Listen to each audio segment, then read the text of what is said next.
Hey everyone, it's Andrea. This is a conversation I just had with Bernardo Kastrup.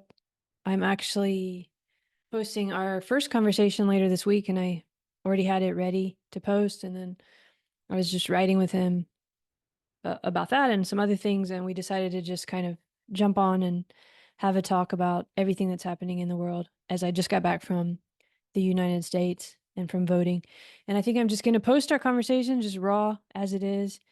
I don't really know how I feel about everything, any of this that's going on in detail. I know how I feel about it, but it's all still, I'm still trying to understand everything that's happened. And maybe you are too, and maybe it helps to just hear us talk about it off the cuff without any kind of notes or whatever. We just had a few things we thought we'd talk about, and we talked about them. That was what we did today. It was all very impromptu. And yeah, I really appreciate Bernardo. He hung out for like 3.5 hours to talk about this stuff, even though I think it was his back was hurting and who knows what else. So we both hung out a while to talk about it because it feels important to just talk and try to understand what's going on and how we feel about it. And I send you all a lot of love, no matter where you are or what side you're on or what's going on. I hope we all find good ways together, honest ways, authentic ways, motivating ways, exciting ways. And that's all I can say right now. I just want us to find the best way we can be alive together. I know that sounds idealistic. Bernardo would probably think that's very idealistic, but yeah, analytic idealism. I mean, it's in the title. So, anyway, here it is. Here's Bernardo and I talking and talking and talking. All right, I think it's all good. Okay, so I already asked you how you are in the aftermath of all that is going on in the world now. But so yeah, how are you, Bernardo? Given the circumstances and the times we live in, I'm doing all right. My little microcosm here, my family, my friends, my life is doing okay. Of course, I am worried about the world. Yeah. Were you shocked by what happened in the US recently on November Shocked? 5th, 6th? No, no. I think for those paying attention, the writing was on the wall. I had a hope that things would go in a different way.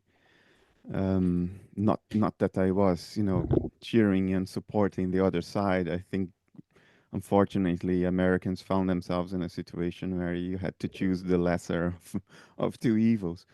Hmm. Um, but Evil is a yeah, strong word. Do you really mean that? Or is it no, just a I phrase? just use the word because it's part of a normal expression Yeah. that we. And I don't mean that. Well, Yeah. evil, true evil, insinuates itself in a way that most people would never use the word evil for when it's beginning to insinuate itself. That's what we've seen historically. True evil, when it begins, doesn't look like evil. It looks even reasonable. So maybe the word is applicable here, but it's not the reason I used it. I used the word simply because it's a normal expression used in daily life. Yeah, but it gets used a lot, and I guess it also gets to this dichotomy thing that interests me a lot based on these themes too. But and I do wonder about your views on that because I think it relates to everything that's going on now. Like, do you believe there's this good and evil in a really kind of absolute sense? Well, there are these things that happen in the world that we call evil, right? That's an empirical fact.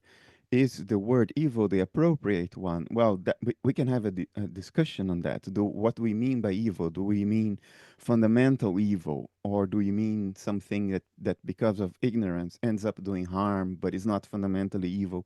So those discussions we can have. But in colloquial language, this stuff we refer to generally as evil, that stuff happens. Look at Europe right now. Great evil is being done. Completely innocent people are being killed for absolutely no good reason other than to push the geopolitical, mystical hallucinations of a dictator.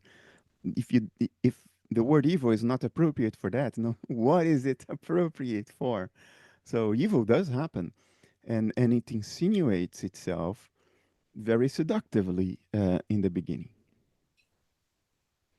How do we deal with the fact that from different positions the word is defined differently, though? Because, like, even the situation that you just brought up, from the position that you and I are in, I know exactly what you mean and would agree with you. But if I were in the position of the people doing that, for example, I don't think they would agree with that. And they might even have very kind of legitimate, from their point of view and their development, reasons to say maybe that where we sit right now or someone else is evil. So that's a very confusing and hard thing to deal with and talk about. How do you think about that?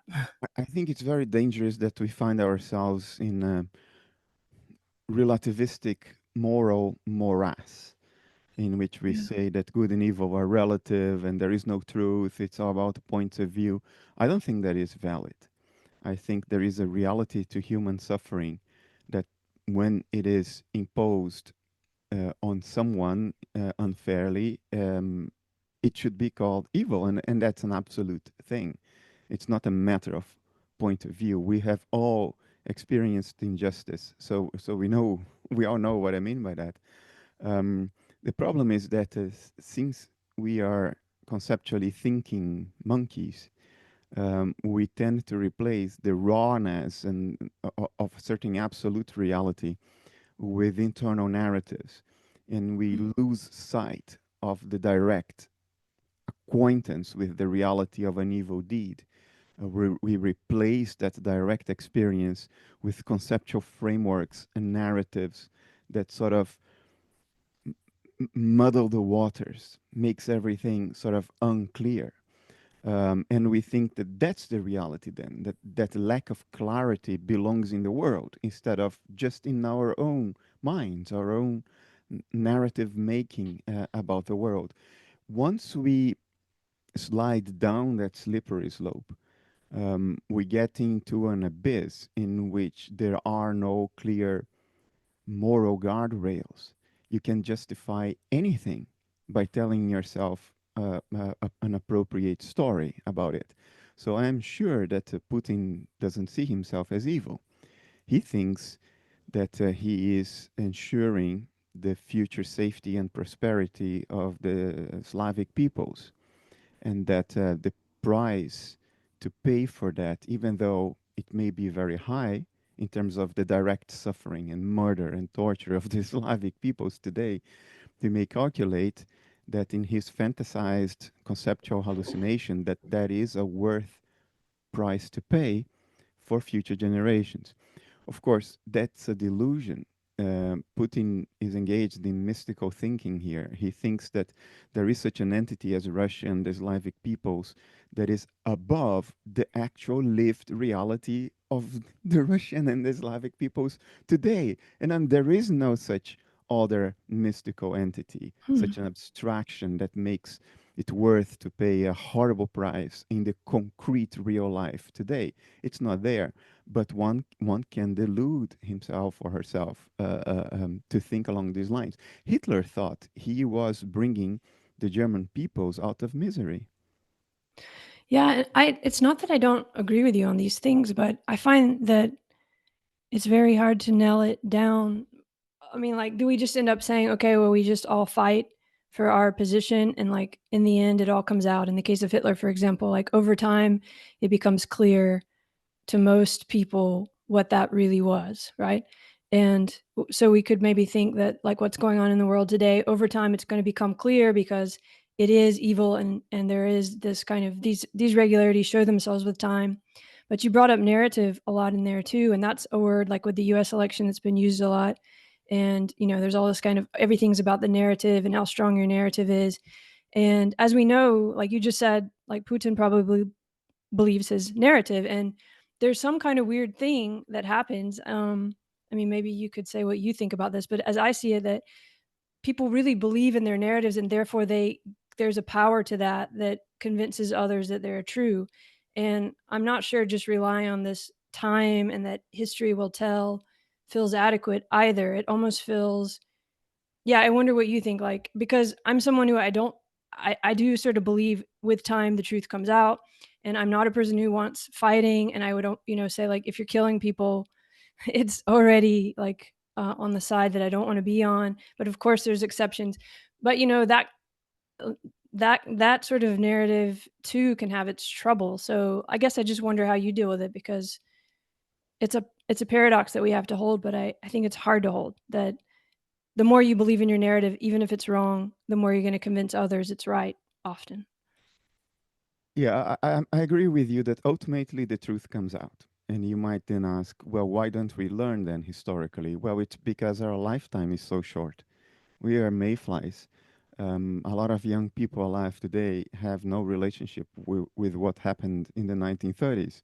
They never met someone who was alive as an adult in the yeah. 1930s, like I did, because those were my grandparents. You know, they were alive at that time, and then So you heard firsthand those yeah, I kind of, heard the yeah. stories. Some of the people telling me the stories told me as, okay, look at that. How could you be so foolish?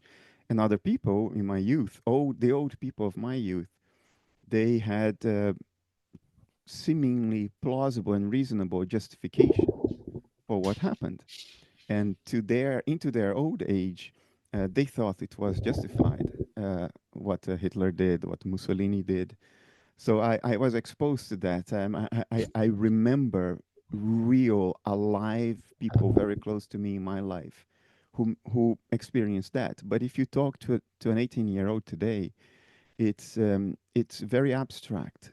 It's something far in the past. And of course, in the absence of of at least an indirect relationship with that, you may have to learn all over again. Um, and some people who maybe did have a relationship with that, maybe they didn't have a close enough relationship. People my age, maybe they didn't have a close enough relationship. Maybe they were far away, they were in another continent, and so they didn't retain the warning, the ability to detect the warning signs. They don't become emotionally alarmed enough when those warning signs repeat themselves, that they can anticipate where things are going, because their original relationship with the historical learning was was not close enough. They were not close enough to those experiences, so that happens. But yes, truth will come out, and every 3 generations we may have to learn it all over again. Now, narratives. I think the greatest danger of our age is the surrender to the pernicious idea that all of reality is just narratives, that there is no such a thing as truth, as facts. This is how people are being manipulated in the early 21st century. In the 19th century, manipulation was done by the creation of an alternative reality. In other words, they would just lie to you. And I'm not talking only about Soviet Russia here. I think it's important that we in the West also recognize that the liberal media has lied and manipulated us for decades. This whole thing started. Forgive me for going on a rant now, but this whole thing started because the entire Western world, the Allies, after they beat Germany, they learned from Germany because Germany invented propaganda. And in the West, we realized the power of that, the power to manipulate people and how it could be used for profit. And so the discipline of public relations started. How do you You're do talking public? about like Bernays and Yeah, yeah. Freud and that all that connection of kind of, Well, yeah. that came before that, but studying the human psyche to the point that you know how to influence it for manipulative purposes. The Nazis were very good at that. They basically invented propaganda at large scales. That's how they got their peoples to do what they did. Yeah, Um, but what is that exactly, do you think? Is it knowing more than the people that you're trying to swing one way or the other and using kind of emotional tactics? yeah, I mean, it's is it it's just as no, simple as that? Like, because sometimes I just feel like it's a stance, right? It's, for example, like music. If you hit certain chords, you're going to elicit certain feelings. And Yeah, it was just that realization, do you think, that that's possible, and so they had power because the other people hadn't realized that yet? Is that Even if you realize that this is what's being done to you, it still works Yeah, it's weird, that's true, because yeah. we are all human psyches, and the human psyche has the ability to turn in upon itself and study itself. Yeah. And if you make that your life, your study, you will find out, many methods to effectively get us to buy certain products, to want Mhm, certain trips, or to vote in a certain way.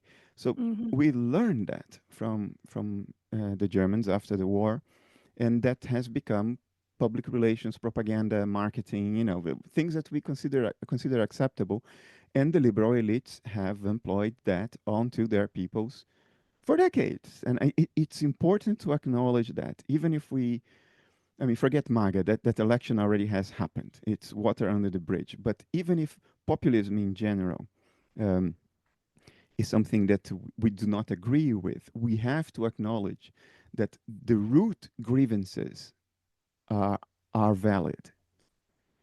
And it's not only this, it's not only that we have been manipulated and lied to by liberal media, liberal elites for decades, which we have. It's not as evil as people portray it, but we have. Um, there are other Yeah, reasons it's also almost why. like a habit that everyone's in, even people who use social media. You kind of assume the stance of that's what you have to do in order to participate in a very I mean, there's degrees, of course, but do you know What you does have to that do make is sense? what? To manipulate? Yeah, but I mean, even something like I don't use social media so much, but I always hear people talking about, like, on Facebook, you basically are putting your what you want other people to think about your life on on there. And that's a very, like, gentle kind of a manipulation, and it even has some effect of helping you feel better about your life, and it's completely understandable and so forth, but I guess what I'm saying is just is infiltrated to such a degree that it's almost like we assume that stance is the only kind of stance you take when you are trying to somehow have some effect or agency over the way people see you. I, Mm. I even don't think that is too dangerous. I think it's psychologically dangerous in the sense that it could lead you to depression unnecessarily. But the, we are narrative making monkeys, and we are not going to be otherwise anytime soon. And it's part of what it means to be a human that we experience reality through the intermediation of narratives that started happening 30 to 50,000 years ago when we started thinking symbolically, when we started replacing direct empirical facts of reality with symbols that represented them, like words, like paintings. When we started replacing reality with our own symbol making, we erected this wall of narratives between us and the absolute facts of reality.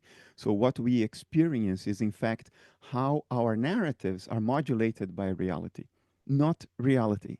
There is always this layer of narrative making in between. And that's part of what it means to be human. It's not good or bad, it's just the way it is. I think what is incredibly dangerous is when we say there is no reality behind the narratives, there are only the narratives. That's the post truth world. And it's a much more pernicious world because its effect is to reinforce that which it is meant to combat. So what is the original grievance? The original grievance is we have been lied to and manipulated for decades. Is this true? Come on, who has looked into the facts would deny this? You can have a discussion on to what degree we have been lied to and manipulated, but that we have been lied to and manipulated, it's a fact. Um, and then upon waking up to that, we become angry and we try to combat that. But in the process of doing it, we have fallen into the trap of not trying to find out what are the true facts, but we've become cynical and now we say, you know what? There are no facts because until today it's all been a lie. My entire lifetime it has all been a lie anyway. And how can we dig the facts? It's impossible to dig the facts. Everything is too complex. So we fall into the trap of saying there are no facts. And that's a reaction to being lied to. The problem is that you just ensured by denying the existence of facts, You ensure that you are much more manipulatable than you were before. Because before, the attempt was to see the facts behind the lies. Now, because you don't believe in facts, you don't even try to do that. So now it's a matter of who can manipulate you more effectively, not who can tell you the truth. Because if someone tells you the truth, you will not recognize it because there is no such a thing as truth. And you will just go for the manipulator that is most capable of grabbing you through the doors of your most basic instincts, your biggest prejudices, the one who mobilizes your primal energies most viciously. That's the one who you will follow because you are no longer even looking for the facts. And if that works, as it's proving to work, it's contagious because even the ones who, in principle, would be willing to tell you the truth, they now realize they will lose if they do that. They realize that that's not the game to be played anymore. Now the game is how can I be even more manipulative, more effectively manipulative than the other guy? How do I do that? So Mhm. what populism is teaching all politicians is that it pays off to lie and manipulate, which is precisely the reinforcement of the very problem that mobilized people to react against the moral elites to begin with. And that, to me, is the greatest catastrophe. It's to see people who have a legitimate grievance um, going about dealing with that grievance in a manner that only reinforces the problem they fairly grieve, and which may bring about, and this is not exaggeration or alarmism, but it may bring about the end of human civilization.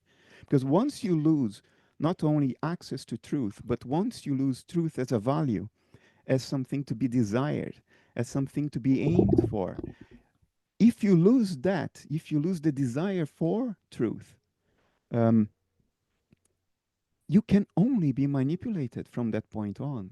You can no longer be treated with respect. You can no longer pass moral judgment on things. Because not only do you not have a relationship with truth, you don't even think you should have. You don't even think it exists. There is no such a thing as truth and facts. You know, the example of the US election, which is water under the bridge, right? We're not trying to resolve anything there because it's resolved. One won, the other one lost. This is it for the next 4 years. But to pick that as a learning example, I heard a lot of people online say, yes, Trump lies, but at least he's an honest liar in the sense he knows everybody knows that he's lying. So now you get the concept of an honest liar. So Wow. because he lies so much and all the time, everybody knows that he's lying. So at least we go for the liar that everybody knows is a liar. The moment you you you slip down that into that hole, you become unable to pass value judgments anymore. You cannot pass judgment anymore because you've lost entirely your relationship with fact and truth. So you can't pass any judgment. And in a democracy where every vote counts the same, this is a catastrophe. Gosh, you touched on so many things that I've been thinking about. Like, first of all, just that there is truth and how hard that is to prove in a weird way. And I almost think of it like a blockchain, right? Like there things really are happening, and there really are regularities, and it really is continuous. So if we could actually trace all of these paths and trajectories of all the decisions we make, there is one way it happened, right? Even though there's many possible ways it could have happened. Um, for me, I mean, like that's a very simplistic way of putting it, but I do think there's a way in which that holds. Even if we can, even if like memory, sometimes we all forget what really happened and so on, there's a kind of intention that actually is kind of blockchain or like a path of links that can be followed if only we knew how to do it. And so that's in the sense that I think, okay, the truth does eventually come out because it's just there, right? And all of that's going to eventually kind of resonate. And whether it's like that civilization has to end in the way you just said, or whatever it is, it will all come out, and we do all kind of feel it too. Even there's a kind of, you were talking about the liar that's honest. This is something I would like to dig into, and I don't know how to understand, and that bothers me. Not necessarily the results of the election, but that the mood, or like the what has kind of happened in terms of what is acceptable, for but that isn't acceptable. I don't know. It's all about trying to hold the paradox. But here I'll just give you an example, and then maybe that helps. But so, with this election, it's like, I for example, want to trust and believe in truth and all of this, and you want a party that can tell you that kind of stuff, but then when they're using the same tactics as the party that's lying all the time, even though honestly, it becomes very confusing. For example, I've gotten emails from both sides of the campaign because I like seeing how everyone's talked to, and on the side that's supposed to be honest, right, in the real way, not an honest liar, the tones are just, I can hardly read them because it's always asking me for money or screaming about, end of the world is gonna happen, so we have to save it. It's like this tone, which is just very much using the tactics of the The other side. honest liar, if you know what I mean. But it doesn't work because they're supposed to be the honest honest. Do you know what I'm saying? Yeah. So there's something, very, very difficult about it, that one side that's supposed to be honest honest takes on the tactics of the other, and therefore you do end up feeling as if there's no truth, and as if there's no meaning, and and those kind of things. I don't know if that makes sense to you, or It you've it heard does, that but from others. look, there may be no truth in political discourse today, and going forward, this will be worse because what we have learned over the past 8 years is that lying and manipulating works, and the more crass and obviously you do that with the least subtlety, the more you just try to latch on the most primitive emotional reactions that people have, the more it works. In the And short term, yeah, which is what we've people we've care about. learned that over the past 8 to 10 years. We've learned that this works. And politicians do what work because elections are set up as a contest, as a competition to be won or lost. Politicians will try to do what wins, and they are learning now that crass manipulation works better than subtle manipulation, which is what we've had before. So everybody will start doing that because, and they will even morally justify it to themselves by saying, if I don't do that too, the evil guys on the other side will always win. So I Mhm. owe it to my constituency to do what works in order to save the world. And of course, that's precisely how the world goes to hell when everybody loses their moral grounding for I would use the word they would use for pragmatic reasons. Um, I wanted to say something else, but I've lost it now. Look, I think the most important distinction for us to make is that although there may be no truth in political discourse, there is such a thing as truth. Whether it is in political discourse or not, whether it's captured or reflected in political discourse or not, there are facts. And we tend now to think, and this is a propaganda tool. This is what Russian propaganda does, and populism in the West is picking that up directly from Russia and using it in the West. What they try to convince you of is that even if there is such an elusive thing as truth, it is so difficult to access that it might as well not exist. And why do they do that? Why do they want you to believe that? Well, it's because if you lose your relationship with truth, you cannot pass judgment and you become even easier to manipulate than you were before. Because before you were just misinformed. Now you don't even want to be informed. Mm. Um, but the fact is that we can access simple, obvious truths.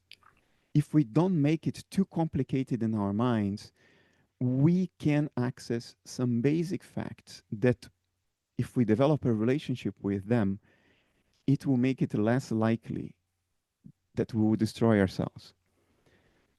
For instance, let's just connect to things that are very accessible and they are important. Um, Number one, there is such a thing as truth. We may not know what it is, but it's there.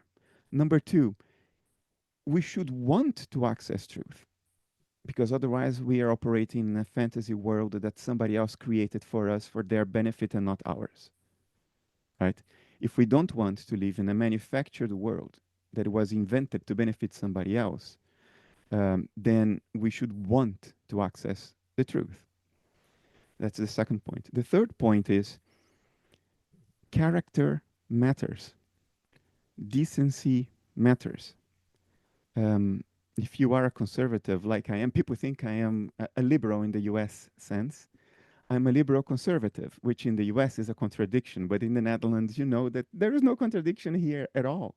It's one of a landscape of 16 major political parties in the Netherlands. Um, if you are a true conservative, like I consider myself to be, um, then honesty is important. Character is important. Doing the right thing is important. Not lying is important. I only learned that people lie after my father died. I was 12 years old. Hmm. And then I realized that people lie. And I thought, this is amazing. This is a superpower. People can What? lie. You have to did they try to convince you it was all okay or something, Well, or no, I just, my father died, and suddenly I was more exposed to the world than I was before. And I was growing up, and I turned 13, 14, and I realized that people just lie. People just but how lie did to you the. realize that? Like, Well, you because just if people say something and you look at the facts and it's something else, so of course, people are lying, right? I didn't grow up in an environment where people lied. And I didn't. If my father would confront me and say, "What did you do?" There was no other thinkable option but to tell the truth, whatever the consequence would be. So what I'm trying to go with this, what I'm trying to say is that populism is latching onto a conservative mindset, but it is also betraying that conservative mindset, and that the basic values of conservatism are well grounded in truths that are accessible. They are not complicated. The truth of acting with decency towards your neighbor is not a complicated truth. Your neighbor is another human being like you. It's a fact. They suffer like you. It's a fact. So these basic truths, there is truth. We should want to access the truth. Other human beings are like us. Decency and character is important. Moral values are important. And not complicated moral values, very easily accessible moral values, like don't do to your neighbor something you don't want done to yourself. Don't be evil. Don't be destructive. Don't be an ass. Be decent. These truths are accessible, and we can pass already a lot of political judgment through these simple, accessible truths. It doesn't need to be a complicated story about the statistical abnormalities of vaccine trials. Well, it would be nice if we could access those truths as well, but usually we need to trust authority to access those truths because we may not have an education in microbiology or biochemistry. But there are other truths that all of us, each and every one of us, are perfectly capable of accessing, and we should not lose sight from those. They do not require the intermediation of narratives. They do not depend on storytelling. They are very immediately grounded in humanness, in being human. We should not surrender the truth, the accessible truth of our humanity. We should not become less than human. And if we do that, I think that is sufficient to prevent a catastrophe already. But we are so taken in by all the narratives, including the narrative that there is no such a thing as truth, or if there is, it's inaccessible, that we become very, very easy targets for manipulation. And true conservatives are now acting as the antithesis of conservatism. Conservatism is not about being dishonest. It's not about lying. It's not about committing crimes and being convicted. Conservatism is not about treating your neighbor like an enemy. This is not conservatism.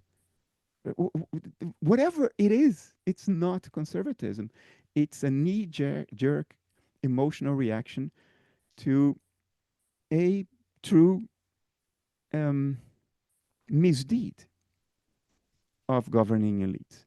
That was true. We have been lied to and manipulated, but you don't solve that by going for the guy who is lying and manipulating you even more, or the woman who is lying and manipulating you even more, who has convinced you that facts don't matter, that what matters is a narrative.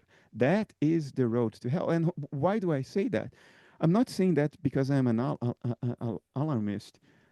I'm saying that because I'm a student of history, and this isn't even ancient history.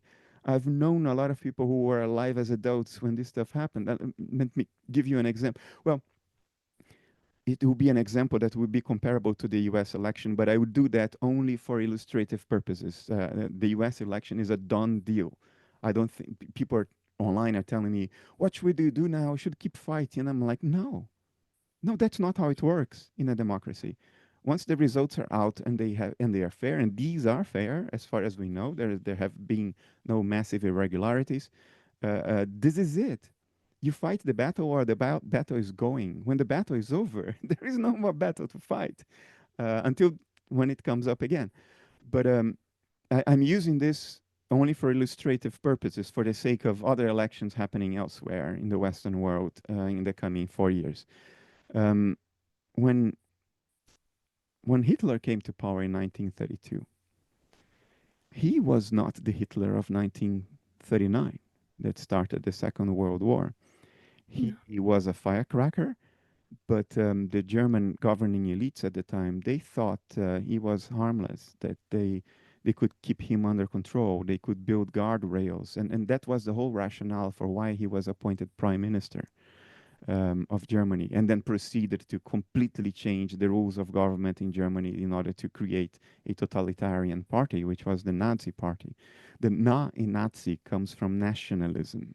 That's Yeah, National Socialism. to And that actually relates to what you were saying before with the propaganda, because that whole beer hall putsch, however you say that word, yeah, the uprising where he really noticed that, through getting attention and creating this narrative that people buy, then you can kind of bypass all that other stuff. So yeah, yeah, that's and he hired people who were very good at that, like mhm. Joseph Goebbels. He was very good at Yeah, and he studied it. I mean, he really, like, looked at himself and studied the voice, and I mean, it was a yeah, complete performance that he, created to get that effect. yeah, Hitler. And then he studied his movements. He would photograph his Exactly. movements to study Yeah. them afterwards. He studied his tone of voice. He could Mhm. use voice amplification through electronic means for the first time at large scale. Yeah, right, exactly. We That don't think was about that, the yeah, microphone and yeah. Now actually it's social media. yeah. No, but using it like what we were talking about earlier, hitting those emotional points in order to get that feeling that is it almost it does have a physical effect, even if you can kind of counteract it. Yes, Yeah. yes. And people would think that I am inventing this, but you're probably a student of history and you know that I'm not. The main theme of Hitler's campaign was to make Germany great again. Maybe these words were not used, but that pretty much Well, captures they had the suffered essence. World War One, so they Exactly. had were giving money and they were the losers and they were looked at in a terrible way, and that was all about that what that propaganda did. I mean, I hadn't thought of it in those terms, but yeah, it was about saying you're not a loser and you're strong and we're gonna show them. Yeah. So an injustice had been committed to the German people. That was the Treaty of Versailles. That was Mhm. incredibly unjust for the Germans. Said Uh, Hitler. Yeah. huh? Is what Hitler was saying, yeah. Yeah. Well, it was unjust.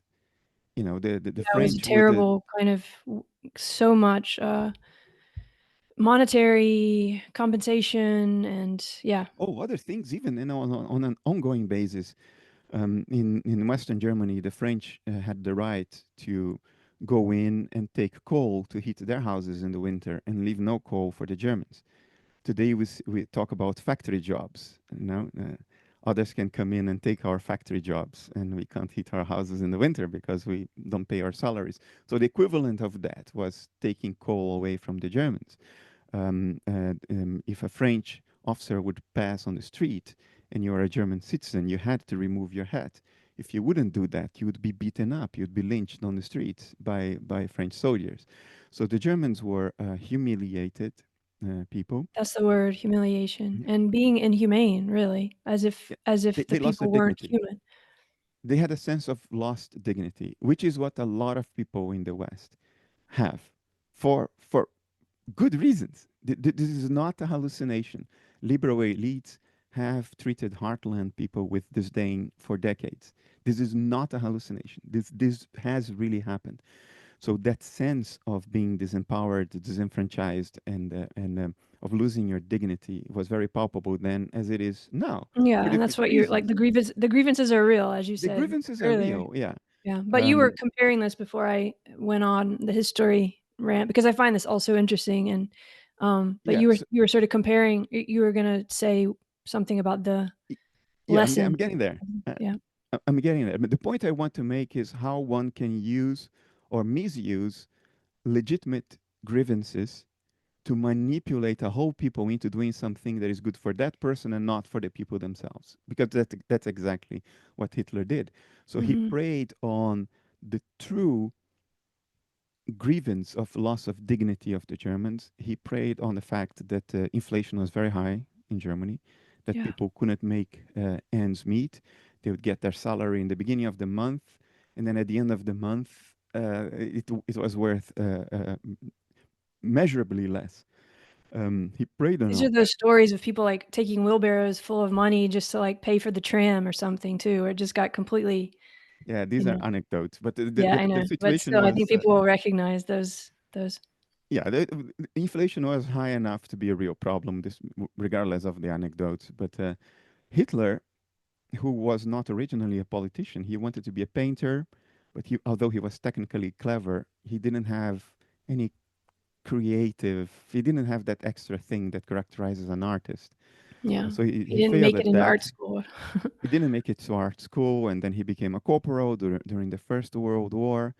When the war ended, he thought it was a humiliation for the German peoples.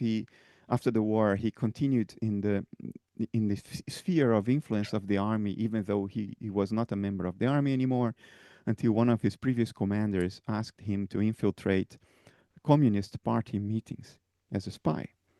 That's how he got into politics. He was informally asked by the army to be a spy. And that's how his political career began, because he realized that he could speak well. And then later on, his whole platform was based on this gut emotional reaction of the German peoples who wanted their dignity back. And he realized there was a tremendous collective psychic power behind that. True grievances are things that if you can manipulate, they give you enormous power. You can play people like marionettes because that emotional force is unstoppable in the human psyche. If you can channel it in a direction that favors you, the country is now they are your servants now. So Hitler deliberately focused on channeling that and outwardly trying to restore dignity to the German peoples and speaking from their point of view, speaking with anger because that's what they felt. When people are angry and you speak with anger, you connect with the speaker. Nonetheless, despite it being a clear in your face form of manipulation, it still works. And in the case of Hitler, it was even more plausible than in the case of Trump because Hitler was a man of the people, and Trump was born in a golden crib as a product of the elites of New York. So it's less plausible, but it worked still. It still worked. Um, so we have historical precedences for all this, and this is why I'm so worried about the future because the echoes are uncanny. Hitler tried a putsch before he was really elected, and he hardly served anything. He was convicted of insurrection. He was convicted of insurrection. He wrote That's his true, there's book. the criminal thing. I hadn't thought of that also as kind of Yeah, parallel. Yeah, and but his jail cell was kind of very nice, right? And he was getting yeah, letters it and was a bit writing books. Didn't he semi-open. write his book in jail? Yeah. Yeah. He could receive friends. He basically had free lodging and meals. And he wrote this great propaganda book or Mein something, Kampf. but yeah. Yeah, Yeah, right. yeah. My My battle, struggle or yeah. my struggle. Yeah, yeah. Um, and when he came to power, people also thought, no, no, the system is robust. There are guardrails. He can't just do what he wants. His worst instincts, we can manage them. We can keep them under control.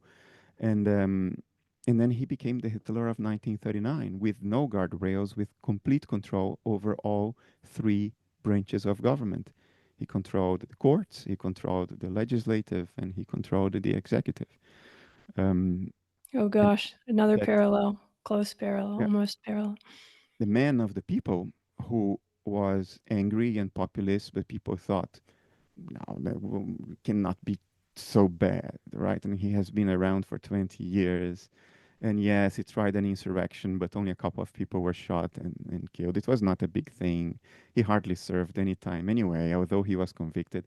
And probably, he shouldn't have served any time at all because he was trying to do the right thing, even though it was against the law. You know, who can trust the law anymore in Germany? You know, given what's happening, you know, the government is now our enemy, and an enemy of our enemy is our friend. That's how the thought goes. And throughout it, nobody understood what it would become. Otherwise, it would have stopped. Once people began to understood it, they tried to kill Hitler, 32 times, if I remember. And he he never died. There was always No. a strike of luck. This indestructibility, which is also a theme Yeah, and until it's it's not. something for us to heed. What it tells us is the way to combat these things is not through crime. It's not through taking them out.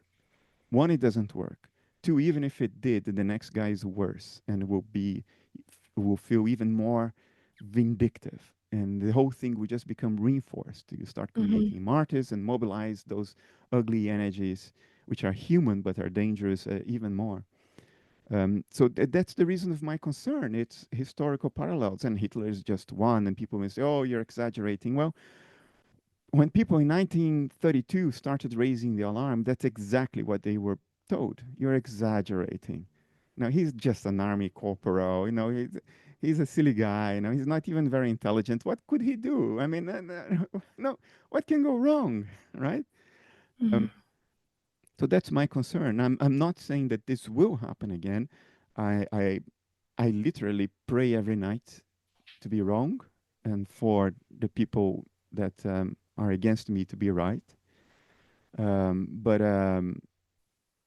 no, I'm very concerned. Here's what bothers me too is that so in a way I feel like Kamala did kind of take the high road, so to speak, in terms of not that she was like perfect in not taking on those tactics, but I do think there was an attempt not to fall victim to that pattern that obviously seemed to be working in terms of um, yeah, like using those propaganda tools. However, the campaign was kind of built on saving the country from basically what you just laid out, but not laid out in that way. Um, while at the same time, this attrition that I think you're describing had already been taking place because we'd had 4 years with him in the United States and the world didn't end.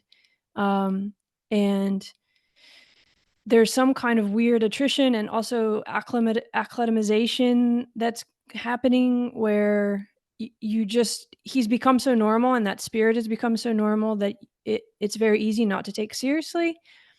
And then but at the same time it's still very attractive because it's entertaining. So, there's this element of the truth can be kind of boring or um, it's not. I mean, like this is a lot of this is about time, and hopefully we can talk about that in a minute because these different nested layers of time matter a lot, right? But in the moment, right, these tactics are more exciting. And everyone, when I was I was in Georgia to vote because that's my residency, but then I went to New York because that's where I needed to do some work, and I lived a lot. But everywhere I went, everyone's on their phone looking at TikTok, and or these like very short little videos. So time wise, I think we're very addicted to these entertaining, quick kind of zaps, right? Of things that get our attention. And all the stuff you've been talking about is true, but I'm not sure like we like the time feels different. It feels like a lot of people aren't really taking the time to realize they're being manipulated. And if they do realize they're being manipulated, it doesn't really seem to matter as much because of the way the time is moving so quickly. And so yeah, I don't know. I guess just, do you think this like attrition and this where we just kind of get used to it? It's almost like the frog in the water. I don't even know if that story is true. And you turn it up slowly, slowly, slowly. Um, Well, it seems to be histor- happening at once that we've gotten used to it, and also we still need more and more hits of entertainment. Like Trump is going to be much more entertaining the next 4 years. That seems to matter a little bit in certain unconscious. I don't really know about the term unconscious, but in ways we haven't thought about. Or these things happen slowly. The metaphor of the frog in the water. The water gets slowly warmer, but the frog doesn't notice it because it goes slowly until the frog boils and dies. Historically, that's how things have happened. That's how the French Revolution has happened. That frog was boiling very slowly, very slowly, very slowly until it blew, and the royals were killed, and hundred thousands right. of people were killed by the If guillotine. you change the temperature quickly, the frog jumps out of it. But if it's Yeah. slow, it's also what de Tocqueville wrote about in the U.S., right? With the sheep kind of in the pasture, this mentality that over time people just kind of go with what the temperature of the water. Look, the democracy is the least bad form of government we have figured out so far. There is nothing better than it, because any other form of government starts conflating the person in power with the institutions and the country. And once that conflation happens, now you're back to feudalism and dictatorships. And the end of those is not pretty. And the people are not going to have a good future. We know that historically too. But in democracy, every vote counts the same, whether the person who votes is thoughtful or not. And we are not going to change that, because that's just the spectrum of human beings. Some people are impulsive, other people are less impulsive. It's just the variability of our characteristics. And there is nothing good or bad about it. It's just what we are, it's just how we are put together. But because a lot of people will not be thoughtful about it and they will vote irresponsibly, um, Which is, I think, government. why the other side takes on those tactics, right? In that emergency situation, it feels like you just have to do everything you can, which means you just kind of take on the propaganda stance in order to try to just convince them because of what Yeah. you just said. Yeah. Well, in an emergency situation, yes, but even outside emergency situations, governments calculate that the true reasons for some of the stuff they do are too subtle and nuanced to be communicated, and they would be misunderstood and exploited for the wrong reasons, and therefore governments don't explain certain things they do. I'll give you an example, which is worldwide applicable now. Well, in the whole Western world, it's applicable now. We have enormous frustration about illegal immigration. This is not only a US issue, it's perhaps an even bigger issue in Europe, Oh yeah. Western, Central, and Eastern Europe. Um, it's baffling to us that governments are so slow to tackle illegal immigration. By the way, I am against illegal immigration because I am against everything that is illegal. I think we should, if we think that something is positive for the country, we should make it legal and then implement it, but not implement it until it has first been made legal, even if it leads to delays. So I am against illegal immigration.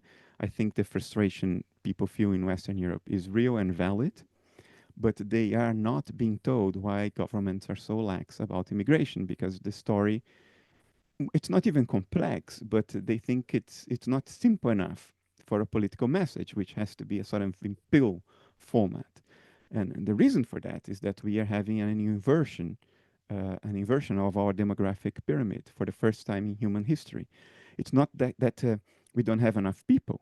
100 years ago, we had a lot less people and we were fine. So the problem is not that we are becoming too few and therefore we need immigration to compensate. That's not the problem. The problem is the inverted pyramid. For the first time in history, all of history, there soon will be a lot more old people than there are young people. And through all of history, it has been the opposite. You have much more younger people than you have old people, and that's a healthy demographic pyramid. because it's the young people who take care of the old. It's the young people who pay for the pension of the old. My pension contributions today are going to the people who are retired today. They don't keep it, they don't stay in a pot waiting for my retirement. That's not how the economic game works.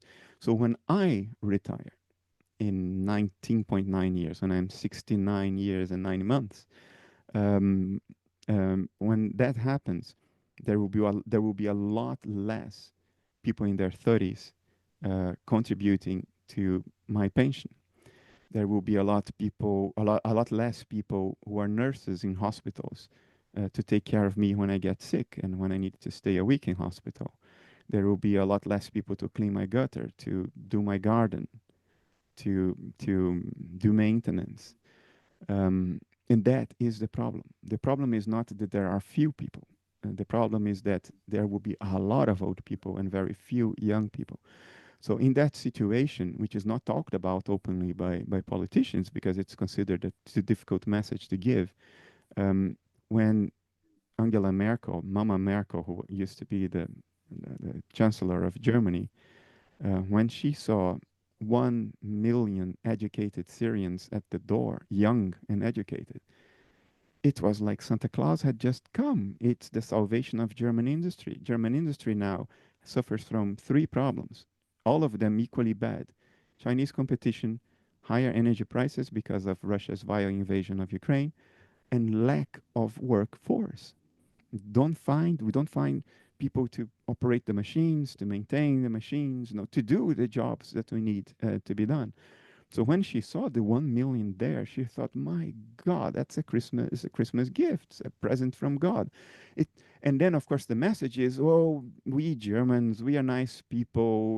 We care about other people, so we will let them in." That's also true, but it's not the reason why a politician takes a major political gamble. The reason she did it is that she saw something that she knew couldn't be just sincerely and openly communicated with the population because they thought people are too unthoughtful, too dumb, too gullible to be included into a mature conversation about future problems, right? And then, of course, it still backfired because you can't just bring 1 million people in just like that. There is no cultural acclimatization, and then it went bad in the Christmas of 2015. I was there when that happened, when these Oh, really? gangs of Syrians started manhandling women and abusing women. There was one rape. Um, so that's not how you do immigration anyway. I'm not defending what Merkel did. I'm actually against it. I think she made a major mistake there. I am against illegal immigration. I don't think it should happen. But I understand the rationales for why governments are so lax enforcing immigration rules. Amongst people who study these things, um, people are looking at the future of different Western nations. The US is considered to be in the most enviable position of all Western nations because the US has a ready source of immigration for young people coming from Latin America. The US has raw materials. The US doesn't even import oil anymore. It's a net exporter of oil. I mean, it imports, but it's a net exporter. It exports more than it imports energy products. So the US is in the most enviable and sustainable position going forward. And one of the factors for that is that it has a ready source of immigration. Now, why don't governments have that adult discussion with us and stop thinking that everybody's stupid? Um, what has happened in the US recently is not going to improve this situation because the lesson that the others are learning is that no, flat out in your face lie and manipulation works. So Hmm. now the chance that they will engage in a thoughtful, mature conversation with their constituencies is even lower. Maturity is down the drain. Adulthood is down the drain. What we have now is teenage politics that appeal to raw emotions and not reason, not fact, and not truth. It's entirely based on manipulation. It's going to get worse. Why? Because obviously it is working. And even the people who would rather not to do that, they would justify to themselves, looking in the mirror, that they have to do it because otherwise the other side, the evil guys, will always win. And that's how the world goes to hell. We will try to outcompete each other in dishonest behavior. And we will still morally justify that because the other side is more dishonest. And the other side is thinking the same. The other side is thinking, the liberal elites who have been in power for decades, there has to be a reaction to that. We cannot let that game keep on going. It's ridiculous. They have to pay a price for this. They have to be put in their place. So we will vote for the rabbit deranged hyena and destroy the system. Um, some people may think like that. Others think that inflation was so high they can't pay for their groceries anymore. They have to vote somebody in who is different. All the thoughtfulness is lost in these dynamics. For instance, um, every political or economic cause produces an effect with a delay. In geopolitics, that delay can be several years. In economics, at least a couple of years. No economic decision today has an economic effect next month. That's not how it works. That's not. The systems are too complicated. The impact of a new action has to just tram it through a complicated system until it produces an effect on the other hand, and that takes time. So people are now judging governments for the effects produced by other governments. For instance, the whole world was suffering from inflation. That's still an echo of the 2008 financial crisis and things that happened later. But governments are being judged from day one for the inflation that's happening at that moment. We don't think retroactively. How did we end here? What was done to end here? In the US, I was alarmed by how many people on my social media feed were saying, Trump, there were no wars in Trump's government. So Trump's Yeah. decisions are conducive to peace. He was saying that. That was his line. He was saying that, Of so course, everyone he would else was say saying that. it. He was It pumping it into works. social media. Yeah, it works. And people will repeat it. People will Yeah. believe it because it sounds He reasonable. says it in his speech when he wins. "Oh, there were no wars. We're gonna be the most peaceful. We were the most peaceful." Yeah, I stopped watching the news because I have to protect my sanity. I can't Mhm. expose myself to that too much. But it's plain to anybody who thinks about it that one of the key causes of the Ukraine war was the fact that in his first term, Trump weakened the Western alliance and severely weakened Western deterrence. And that's what people lose from sight. Military deterrence prevents wars.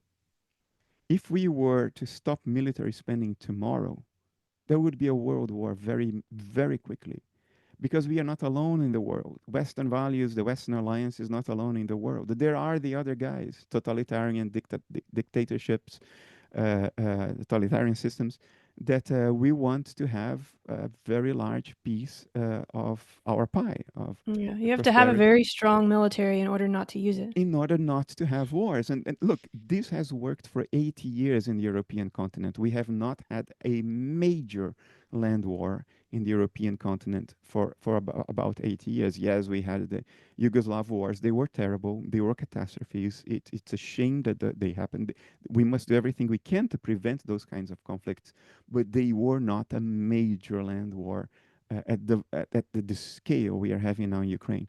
Why did the Ukraine war happen? Because Putin thought he could get away with it. NATO was weakened, the Western alliance was in disarray, there were disagreements, Trump threatened to even leave NATO, and Putin saw an opportunity. Now, once he sees the opportunity, of course, it takes a couple of years to prepare an invasion like that.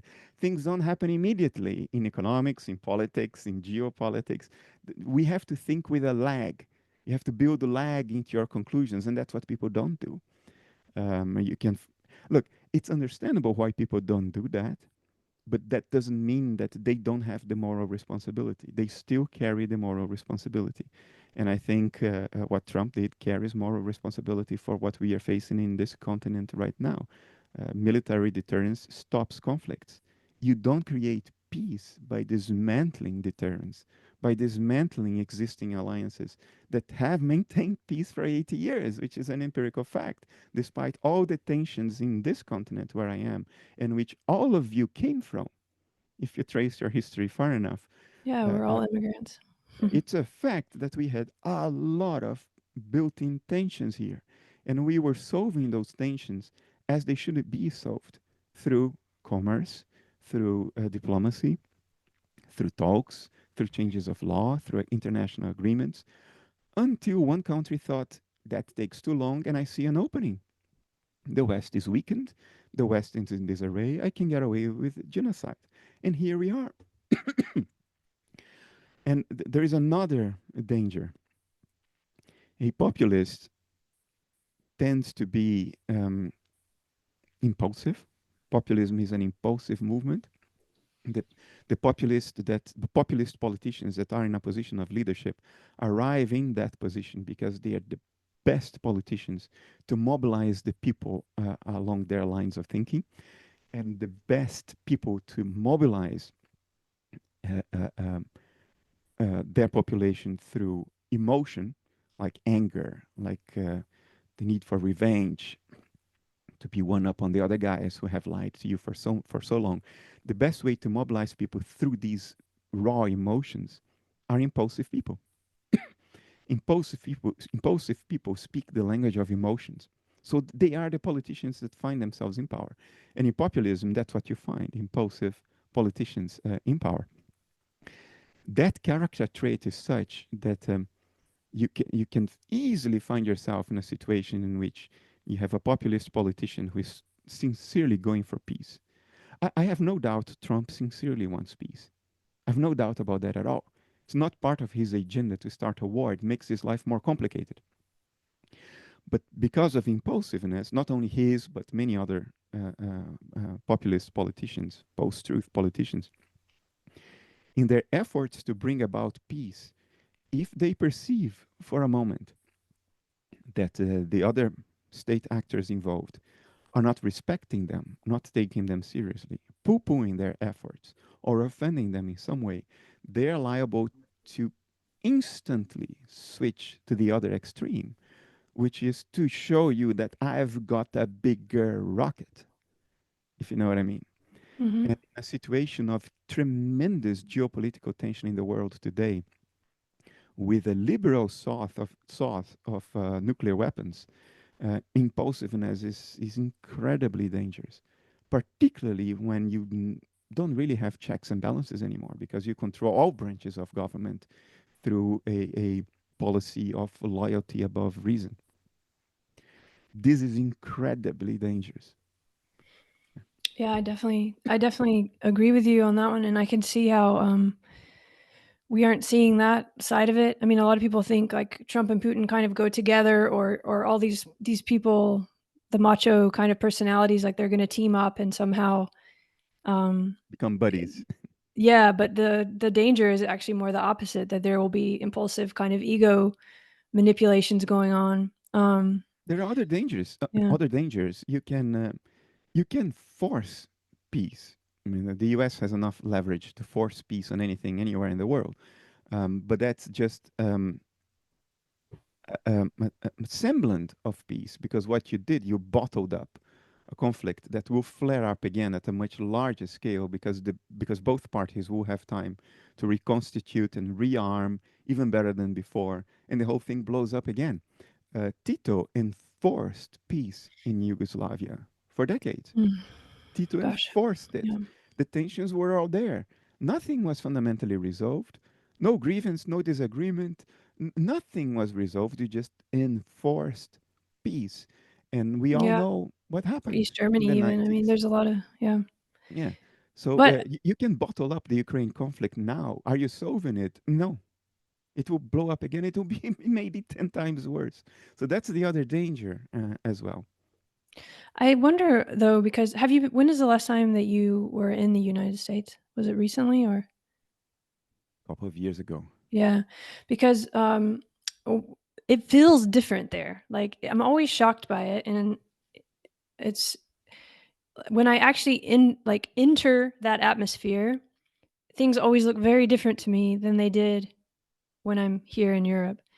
There's there's something about like even like when going back this time and you just kind of I kind of felt it is a kind of country that's looking at the things that seem to be in the optics of the Trump administration in terms of like money and in terms of what I was saying about just this overall spirit or habit that many of us have of looking at that third space that you were describing that we've made with language and art and videos and stuff. And mostly it's via videos now, or it's via podcast or YouTube, or there's this other kind of world there that is very hard to distinguish from the choices you're making in reality. And I guess that connects to what you were saying about truth, but I think it feels much more complicated there and also much simpler in a way that there's not all this philosophical mediation that that emotional cueing is actually working on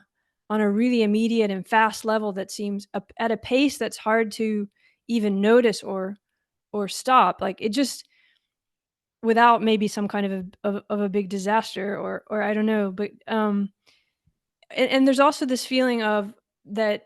Yes, I know Trump might not think he's telling the truth, or he might, I don't know, but there's this honest liar kind of thing about it. But there's also this feeling which I heard from a lot of people of, yeah, but he's getting better and he's going to change and there's actually some truth. Like if he actually did become a person who cared and put other people first, he would have an incredible amount of power towards doing good things. That's actually true, right?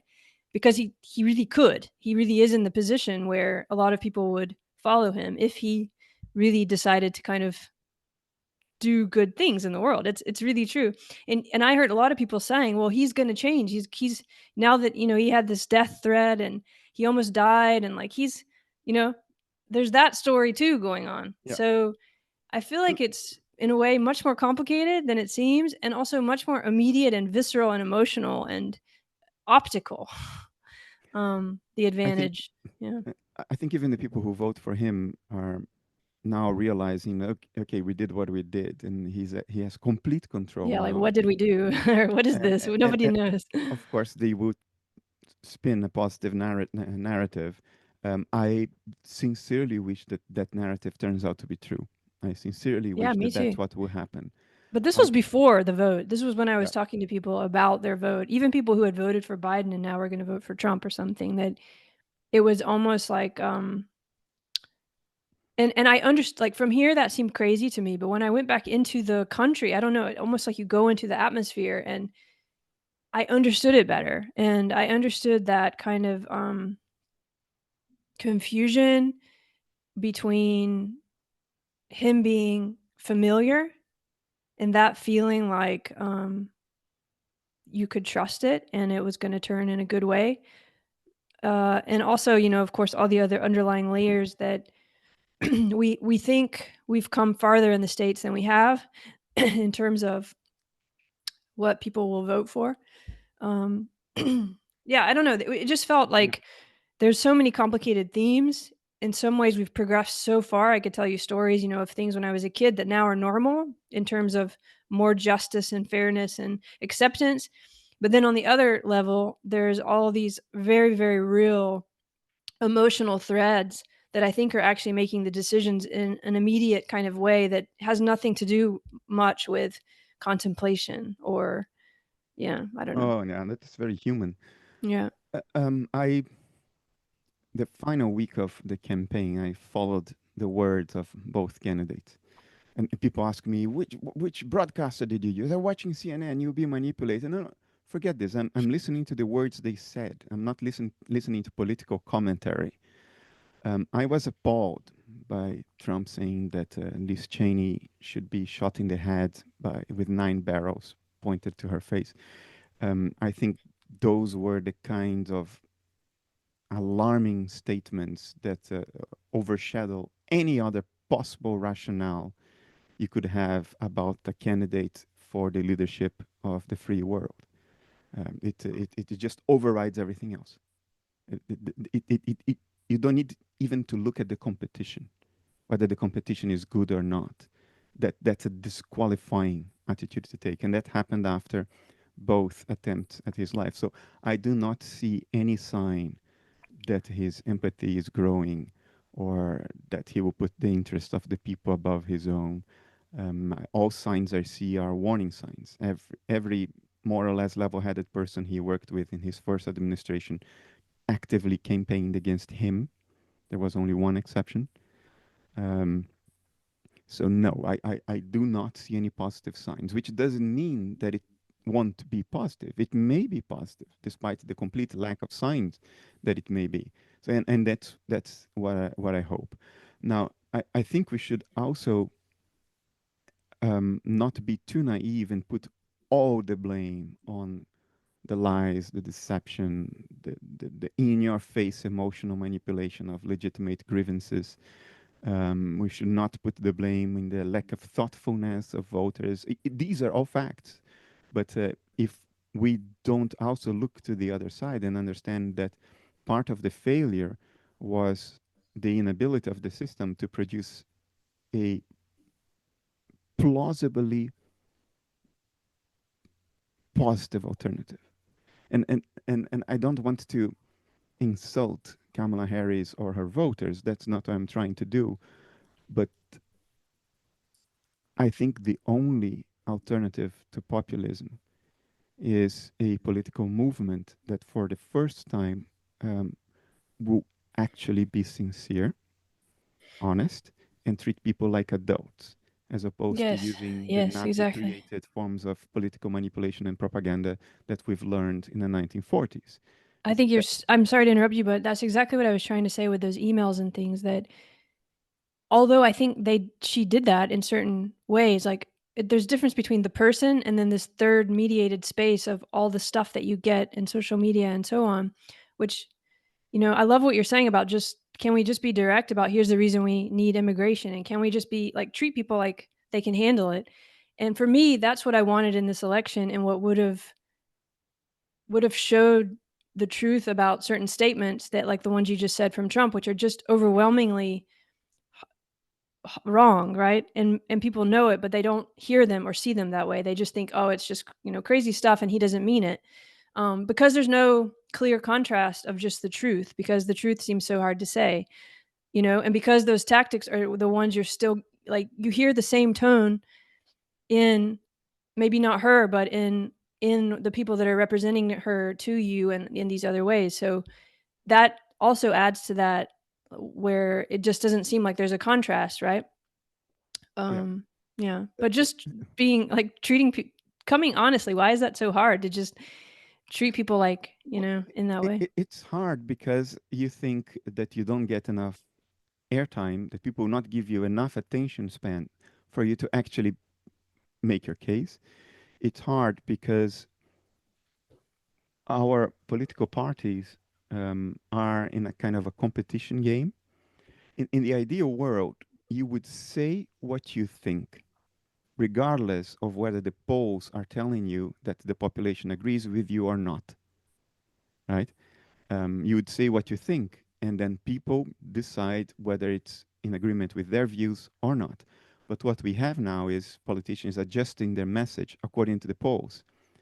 So they're trying to say what they think the people want, as opposed to what their their knowledge and their awareness of the situation informs them about, which is what they should do, because vote is an instrument of trust. It is impossible for each and every one of us to inform ourselves to the degree that our representatives in Congress or in the executive can inform themselves about the relevant issues, because it's their job to do that, while I have to go to work every day and you have to go to work every day. We are busy with other things, so we outsource a study of the relevant facts to our representatives, and then we try to trust their judgment. But politicians know that that's not what we do. That's not what we do. What we do is we think we can judge better than them, and we will vote for the candidate that tells me what I want to hear. Right, that Right? they're gonna send you a paycheck, more Yeah. or less, was the message. Yeah. We are not outsourcing that job of evaluating the mountains of data and facts and rationales that we can't evaluate ourselves because we have other jobs. That's not our job, it's their job. We don't have this mentality of outsourcing trust. We think we know better. That's an example of the Dunning-Kruger effect. We don't know enough to understand that we don't know enough. And that leads to a vicious circle. We think we know better. Yeah. Um, and politicians know that. So that's why they don't treat us as partners. They don't just give us their rationale based on what they know for what they want to do. They try to win instead. And politics has become a game. It's like a football game in the stadium. You root for one team, you root for the other, and you see who wins. Um, If Books is going to publish a book precisely on this theme, a fantastic book. It's coming in a few months.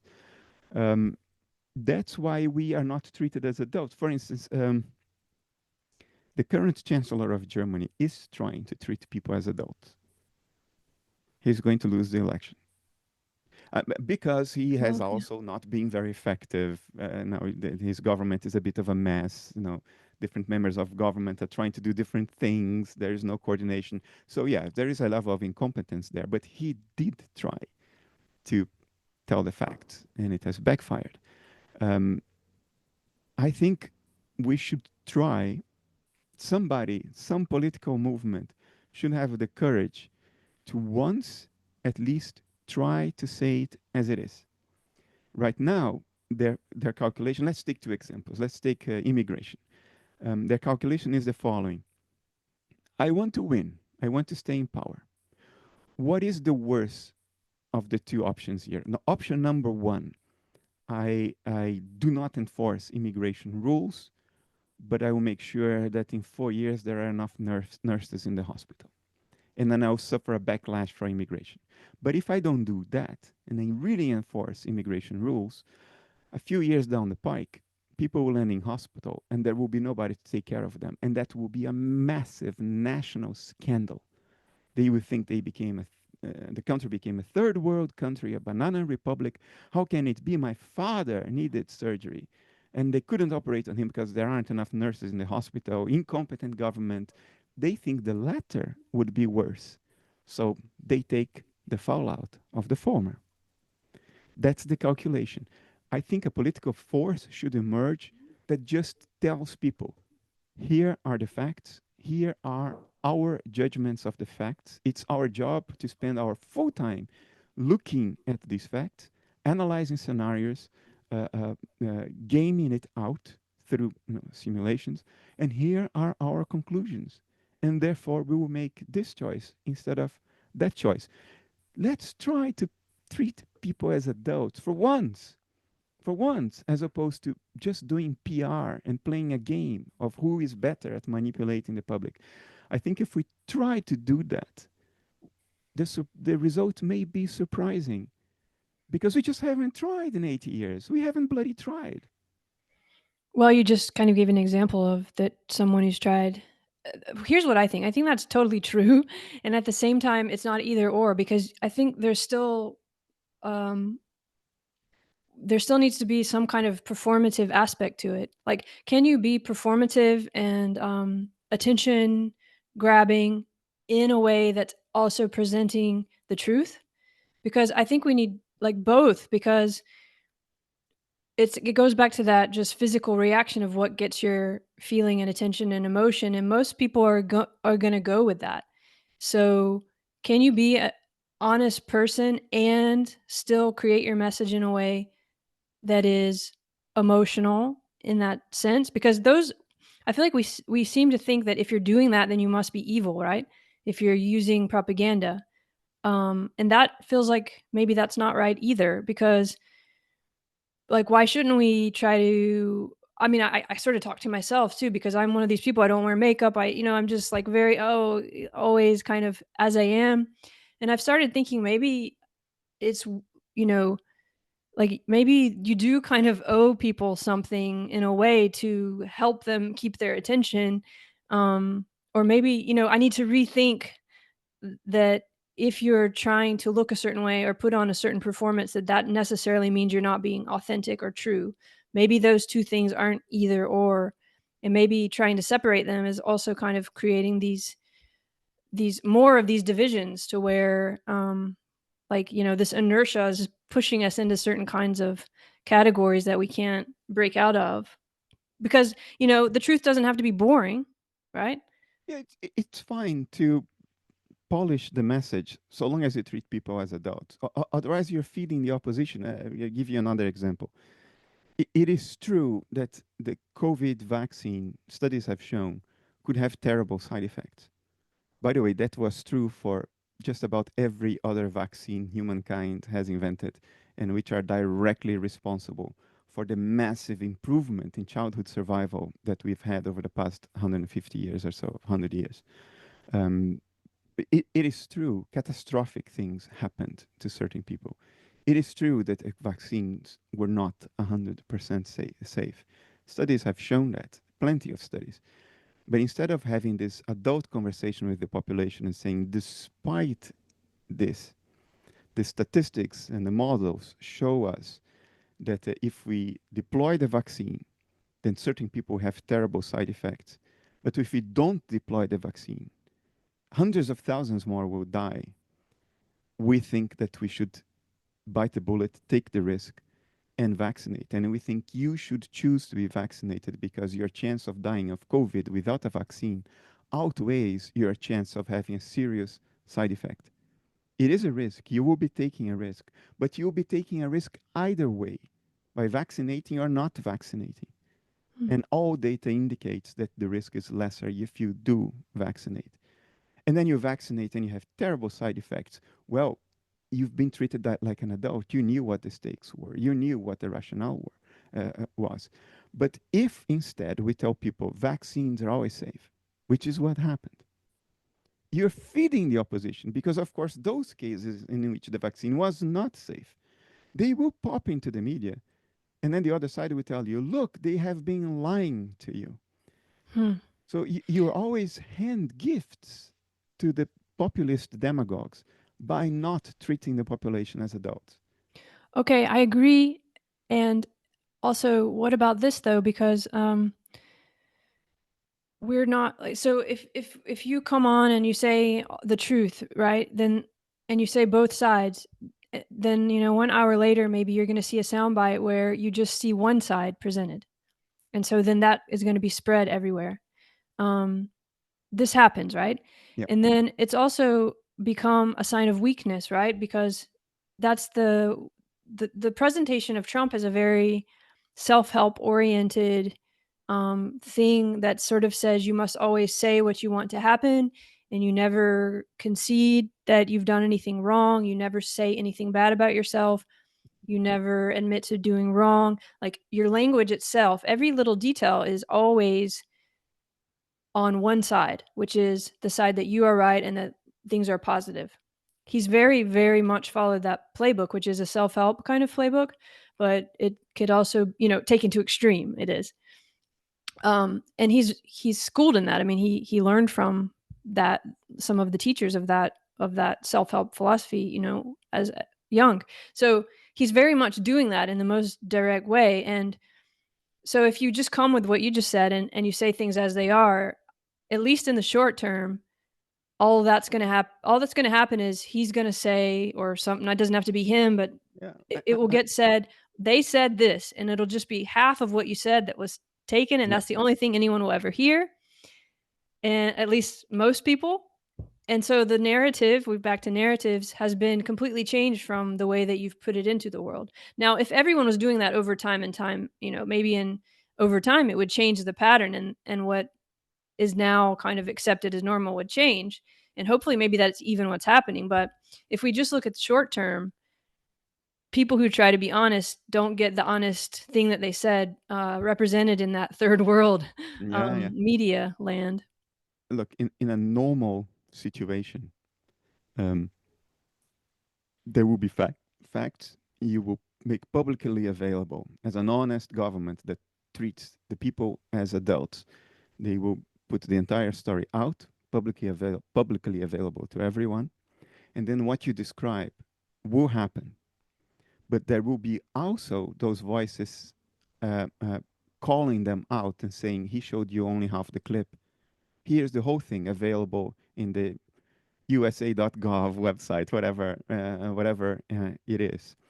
And through social media, peer to peer criticism will work out in a way that eventually, given some time, like you described, everything will go back to the original statement because the original statement will be fully open. And social media will ensure that, through these self checks and self criticisms, that the truth will emerge.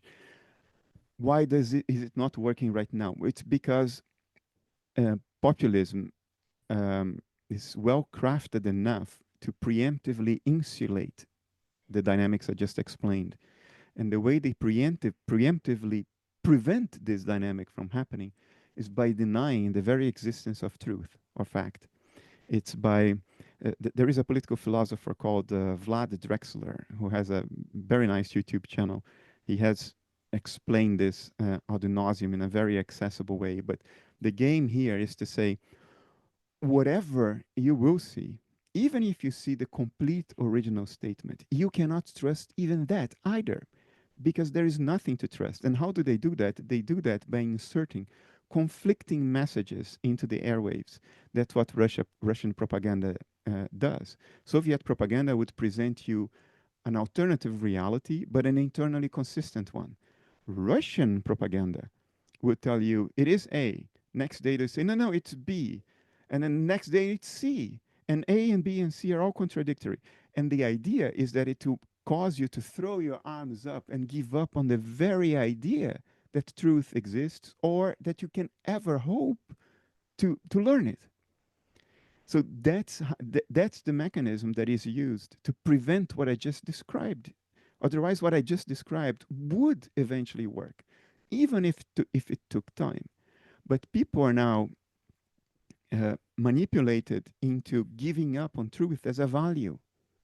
Even if you can't access it, at least you want it. Now people have given up on the very idea of there being something that was actually true, that something that was actually But said. it's for that exact reason, isn't it? That there's No, no, something this is very strange. Like, I always think if people understood that they're being manipulated, and if they understood that they need to double check everything, that would change a lot of this.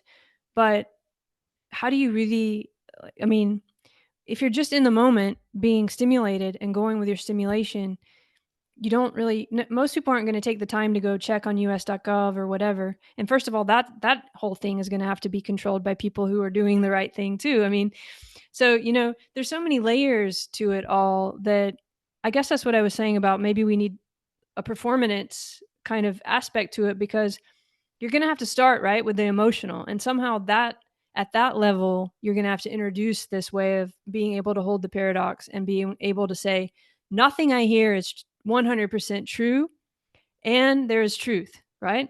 So like you really can't trust anything you hear because it's coming from a particular perspective, and there is truth, right? Like, how do yeah, but people get that? You need a soundbite almost. You need like that message needs to be somehow understood. It's not an easy one. populism is very well crafted. Those people know what they are doing, and so they are actively preempting all of those alternatives we are discussing now. I'll give you another example. Um, if you abandon the very value of truth, um, all that is left for you is to destroy.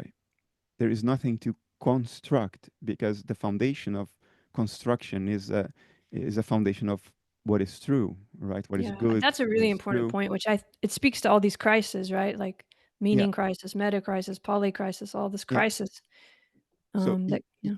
you vote in someone because that someone you think is going to destroy the system that you've come to hate.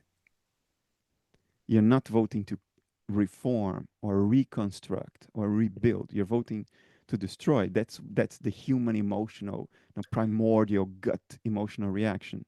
Or you're voting to identify and become more confident. You mentioned humiliation earlier, which I think is a very much a motivating force. I'll tell you a story really quick. I'm sorry to interrupt you, but you want to go ahead and finish your point No, no, first? no, no, no, Yeah. no, no. Now I want to hear. Okay. Well, I was in a cab. I had a lot of interesting cab conversations in the States, right? Or or Lyft or Uber or whatever. And one of them was a young man who he had voted for Kamala. He was I think he'd been in the States like 15 years. Um and but he was telling me most of his friends, who he described as black women, had voted for Trump, and that he was shocked. And he was also telling me that how he'd had a person get in his car recently before the election who had pretty much harassed him, like was grabbing his hoodie and knocking his hat off and telling him he better vote for Trump because he basically also accusing him, like, where did you get this car? Did you steal it?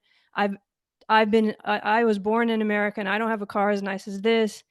Um, so the two things in that story that I think are important, and I wonder how it fits with what you're saying, is the macho thing, and that people feel like they don't want to be humiliated and they want to feel powerful, and that's what's being represented by that macho mindset, which is kind of disgusting, right? And it's the same reason he couldn't believe the women had voted for Trump, because in his mind, as he told me, like they're treating women as if they own them, but that's very real and it works. That power of, if you feel weak or you feel vulnerable or you feel insecure, identifying with someone who tells you they're strong and you're strong. Do you know what I mean? Um, we handed it to them because I'm again in the Netherlands. This is perfectly coherent. In the U.S., it's a contradiction in terms, but I'm a liberal conservative. I believe in values. I believe in the Netherlands we say norms and values. um, Traditional ones, even if they're not wrong, we keep whatever has worked traditionally. We should keep on doing it, right? That's why I'm a traditionalist. I'm not a traditionalist in the sense of sticking to costumes that were terrible and refusing to reform them. That's just blindness. It's stupidity. But I like to hold on to what works. So I'm largely a conservative for U.S. standards, um, and therefore see that. Because in the US there are only two options, right? There is no space for nuance. There are only two drawers. You have to classify everything in only two drawers. Because of that, a lot went into the other drawer, the liberal drawer. It was exaggerated.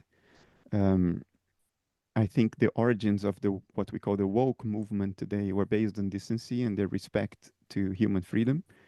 If some people are born with male sex, but psychologically they belong in the female gender.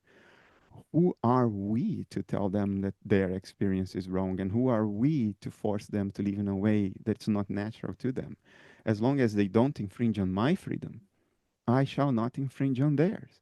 As long as they allow me to live as I want, I will not infringe on their right to live as they want. This is a very, very conservative discourse, right? The preservation of individual freedom. But it went well over the top. And that was a gift that the left hand over to populism. It's the exaggerations of woke. We've got to the point where even though maybe no politician ever actually said this, but the idea has come to dominate the airwaves now that according to woke, men and women are equal. Well, they have equal rights, they have equal value, they are complementary, but to ignore a biological difference and a difference in certain mental dispositions is silly. Statistically, those differences are there. And that was a gift to the other side because they can misportray it, they can misuse it to convey this message that they are after your manhood, that being a man is not a bad thing, that all maleness is male toxicity or toxic masculinity.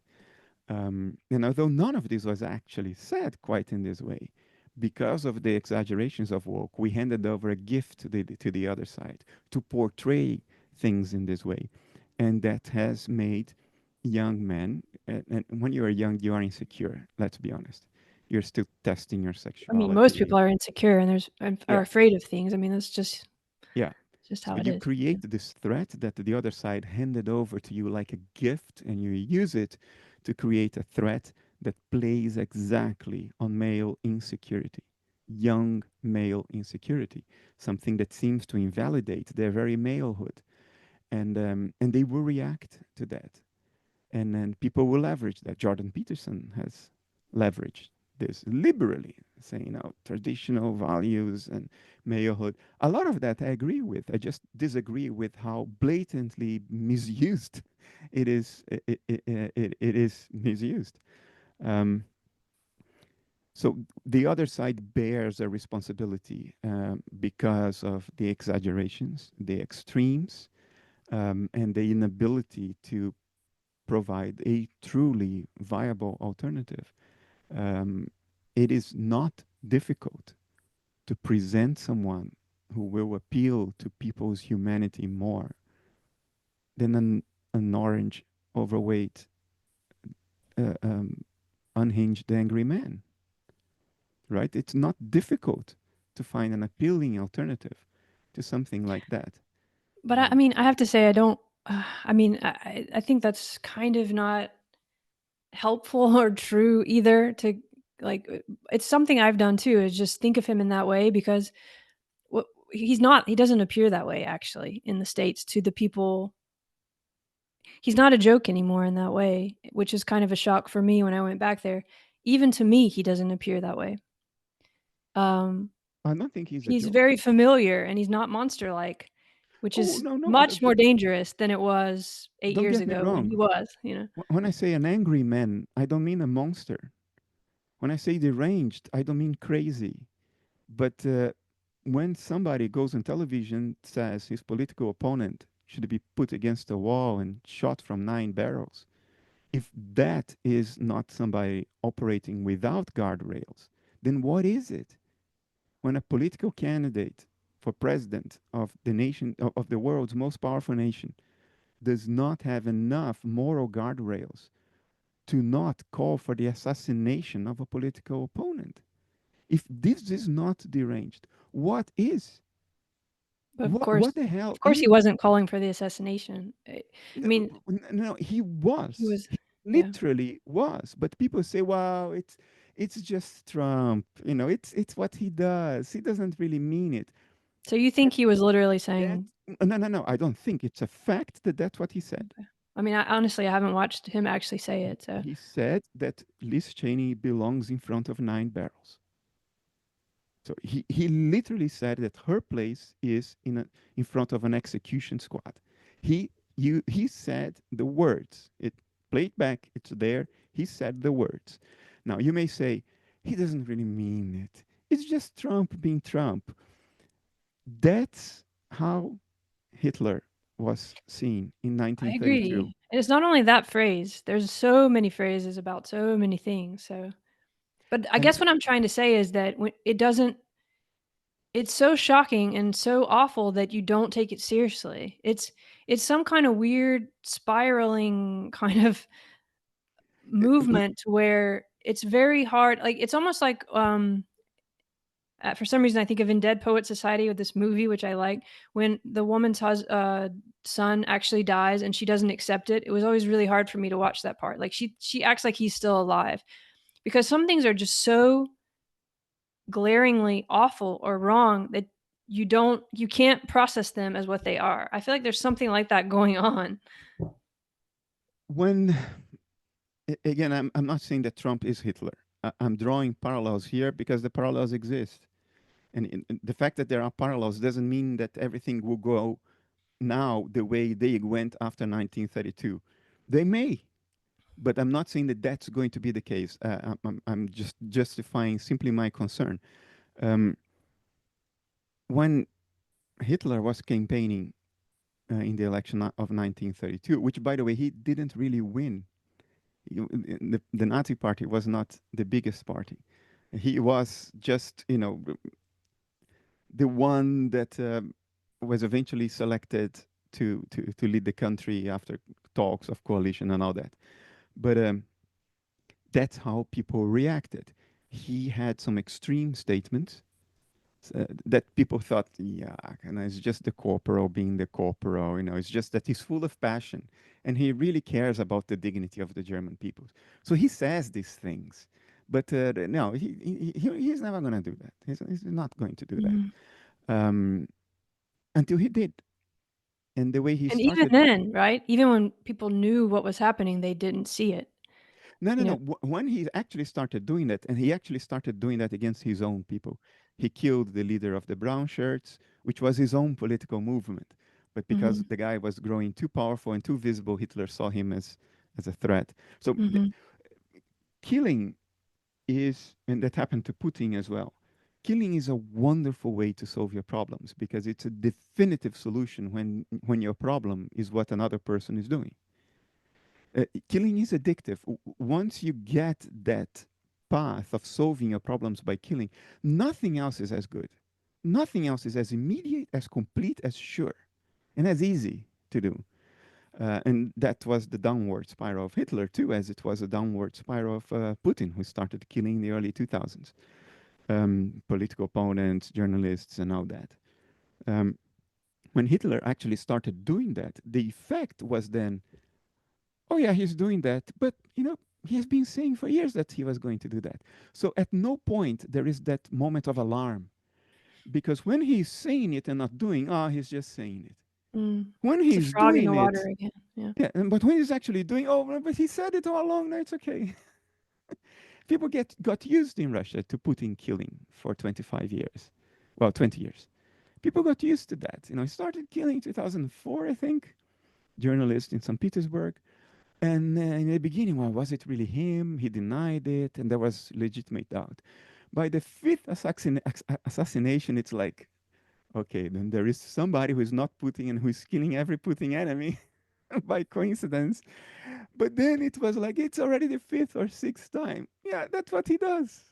Know what I mean? Yeah, At, then it's become too removed, it's not yeah, you can't at even no point you get an alarming point. mhm, And when the Second World War started, with the invasion of Poland, well, the invasion started before the invasion of Poland, right?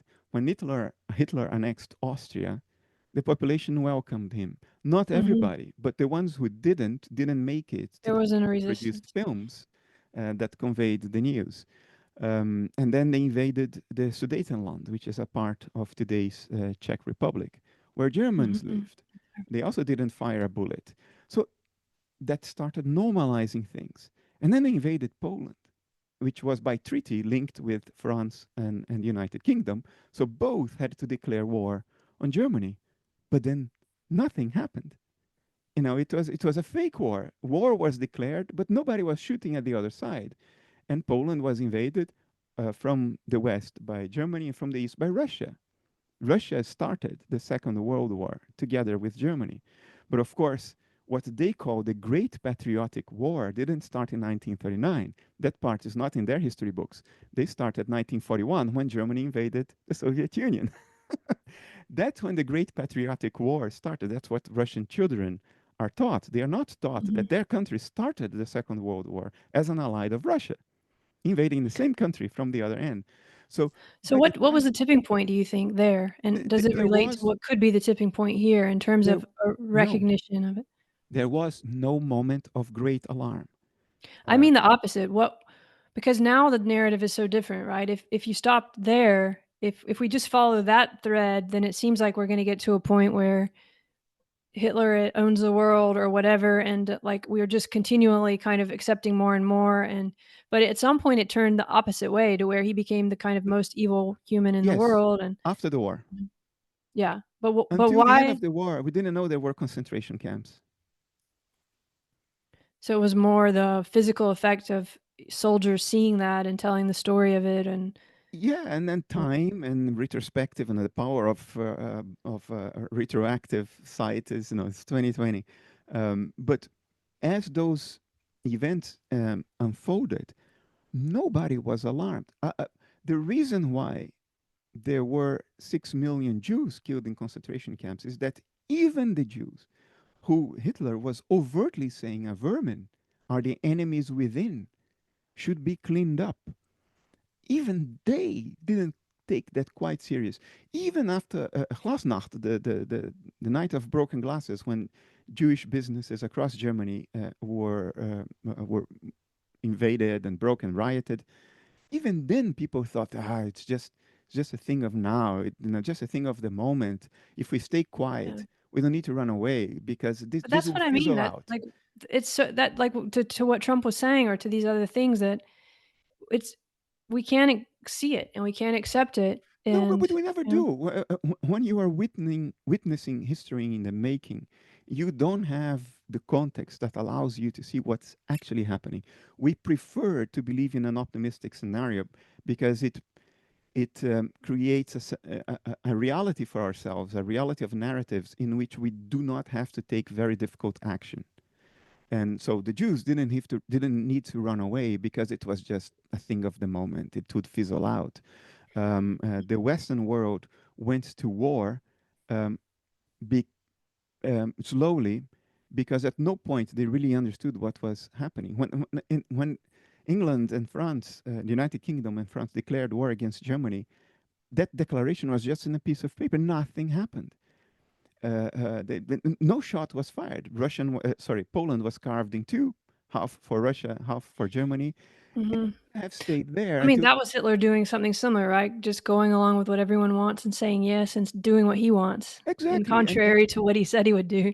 and at every turn, people would think, yeah, this is bad, but it's not going to get worse. And then it gets a No. little worse. And then people say, yeah, this is bad, but it's not going to get worse. In the Second Yeah. World War, it only actually happened when Germany invaded the Low Countries and the north of France. And then the British Expeditionary Force was cornered at Dunkirk. And then there was the Dunkirk evacuation. Only then we realized, shit, this this is actually a war, and the Germans will now try to invade England. And even at that point, the US was saying, we are not getting into the war. It's an European thing. It's not going to affect us. We are a continental country on the other side of the world. Why are we going Mhm. to send our youth, our young men, to die in the fields of Europe? It's not our problem. It's not going to affect us until, guess what, Pearl Harbor. Yeah. And could it have been prevented if people had seen the signs? Yes, but that's how history has always unfolded. We slide dreamily into war every time. We never say, "Oh, it's gonna get really bad now." No, we think Mhm. it's bad now, but it will fizzle out, and we coat it up. We put warm towels on it because it makes us feel more comfortable, because we want to focus on our lives as they are now, and get your kids education, pursue your hobby, make sure that you have enough money to retire and pay your medical bills. We don't have time and energy to start thinking about what we have to do to prevent the next world war, and that's why we slide Mhm. gently into that. We always did.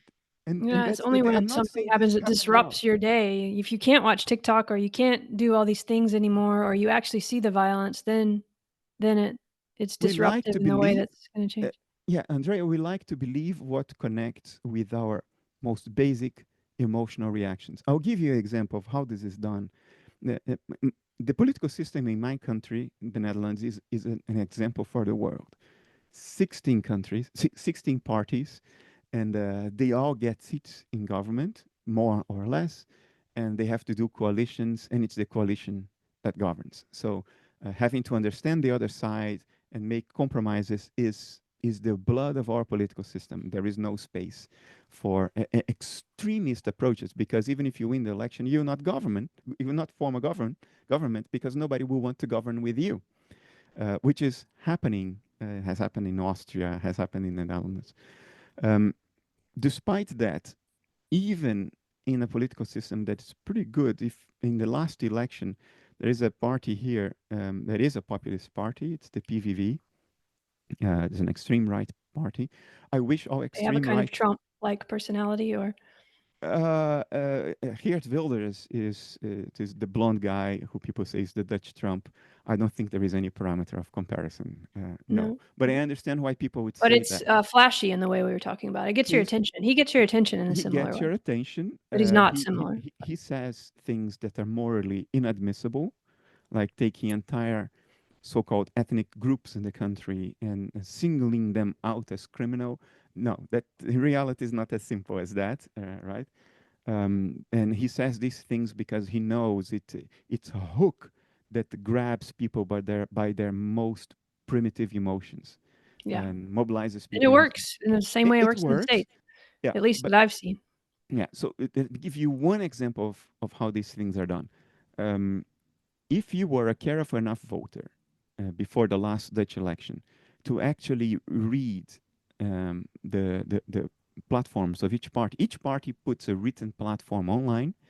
That platform is then scrutinized by experts that build a website called the Stemwijzer, voting. Um, yeah, I don't know how to translate that. It's a help for you to vote. So it asks you like 50 questions, what your position is on 50 questions, and then it will show you which political platforms are closer to your opinions. They put it in a graph with all the 16 parties, and the ones that are closest to you are highlighted, and then you can see what their platforms are. So every political party has to put those platforms in writing. What do they plan to do online? We can all access that. And I went through the trouble of reading the platform of the proposal, the document of this party. And there is one point where they say the Netherlands is handing over dozens of our F-16 jet fighters to fight a war far away instead of defending our own country, which is what these fighters were acquired to do. We should not do this. We should use these fighters to defend our own country. Reasonable, right? And it appeals to people's emotions. Like, why am I going to make my country vulnerable in order to defend some people far away? It takes 18 hours by car for me to get to the front line, which for you guys is like it's like going to the next state. Yeah, I think people don't realize how close it really is. Yeah, we are But, very I close. mean, here it seems far, but for us, Yeah. that's very close in the States. Now, what that document didn't tell you is the following: the Netherlands is a very tiny country surrounded by a bigger one, Germany. If foreign troops get to our borders, we already lost the war. So we have to prevent them from even getting to our borders by helping the countries that surround ours. Because we are so small, if foreign military is already at the border and only then we start fighting, we already lost. It's gone. Right, It's only right. 18 million people, a tiny army. And we have a limited number of airfields and limited number of fighter pilots because we are not no, we are the size of a city. We're the size of New York, the Grand New York area. That's the Netherlands. Um, those fighters, those F-16s, were already in the second-hand market to be sold because we had already bought F-35s and we just don't have pilots and air bases to have the X-16s and the F-35s, nor is that militarily required. We can't have it, and even if we could, that's not how the military doctrine is put together. So we were already getting rid of those F-16s, and that's why they went to Ukraine. They wouldn't be defending Dutch borders anyway because we acquired F-35s. They But don't that's not said care. anywhere in That's this. not said in that document. Now, Right. did they know it? Of course. Wilders has been in parliament forever, for many years. He's not Mhm. stupid. He's not that impulsive either. It, I wish and I say this in a qualified way, if every ultra right wing politician were like Hert Wilders, our problems would be less. Because despite his rhetoric, he's now in government and he struck a reasonable compromise with other parties, and now the vile aspects of their program are not implemented, and he accepted that, and he's even being accused of betraying his voters because some of his voters really wanted him to do stuff that was outright racist and morally unacceptable, but he's not doing it, and he agreed to a fairly well, maybe not ideal, but a fairly balanced government program. So if But every, I've heard other people say other things too. I think I guess a thread through a lot of this. I mean, I wasn't here for it, but you probably know more about it. But with the football match, there's this big thing that happened in the Netherlands relative to the war, yeah, and I mean, there's a lot of controversy, right? And I've heard people say what you just said about Wilders, but I've also heard the opposite. Like, but I think the through line that I wonder if we can like look at is this us against them, or there's always an enemy, whether it's and it's usually the foreigner, right? Whatever, however you want to name what that is, whichever or the side you enemy want. within. What? Or the enemy within. That's how you manipulate people. You select Within the a border, you common mean, or enemy. within the psyche? Of course, but that has always been done. In Germany, it was the Jews. The enemy is within. In That's the what I mean. That's America, the thread, right? And that's also in the States why that was the main thing that I heard was just told you about the guy in the taxi. He was mad that the immigrants had better cars than him and he was born in America, which is a kind of a story. I mean, I didn't tell you, but the guy said when he dropped him off, the guy had 4 nice cars in his driveway. So it wasn't even really true, but it's kind of this story that the immigrants come and then they take everything that belongs to you and they're doing better than you, which is very different from the way you were presenting why we should have immigrants. But I think the thread is the us, them, you, like this that the enemy is the reason that you're feeling bad, whatever you're feeling bad about, or the enemy is the foreigner, and that's why you're suffering. And if we just get rid of that, everything's going to be okay. This story is the story of all the things we've been talking about, isn't it? Like, how do we address this story? What's that about? well, the thing about this is that they rely on certain things that are true. You can lose your job to an immigrant who will accept a lower salary, and that is a problem. Um, but then they use But these. does it depend on the immigrant? I mean, it could be AI, it could be someone who has a better It could be job than you. Is anything. it It has always always so happened. dichotomous? Of course, it can be a change in the industrial process that renders certain skills no longer relevant. Like you don't need to have the skills of making paper manually, like you needed to 200 years ago. So you lose your job because of that, because of an evolution of technology, because of AI, because of the immigrant, because of But also geopolitical. what you were saying before, that we need people to do these kind of jobs that other people Of don't wanna do course, anymore. I mean, there's even a kind of weird the, judgment or elitism in that very notion that yes, we have to take 1,000,000 immigrants in to do all the jobs that nobody wants to do here anymore. yeah. Yeah. The play is you start from facts that are real, and then you draw the absolutely wrong implication from that. That's how you are manipulated. But how do Because we get people to understand that that's happening on a wide level, and would that change anything? I can give you how I wish it could be done, and I can answer you based on how I think it will happen. Um, what will happen? It goes back to um, the philosophy of history in Hegel. Um, we learn through the dialectics of history. We learn by making the wrong choices and suffering the consequences. The problem is that we don't live long enough for all of that learning to be conveyed to the next generation. Things happen too fast. And the next generation largely has to relearn it again, but not to the extent of the previous one, a small percentage less. And then they pass some of that on to the generation after them, who have to relearn most of it again, but not as much as the previous. You see? And Yeah. slowly, after going through this spiral multiple times, fucking up multiple times, paying the consequences for it multiple times, eventually, centuries from now, we'll be more mature. That's how it will happen.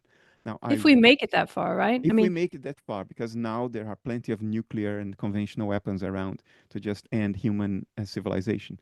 Not the planet, not even the species. There is always the Australian Aboriginal who will survive, the African Bushman who will survive, the Northern Inuit that will survive.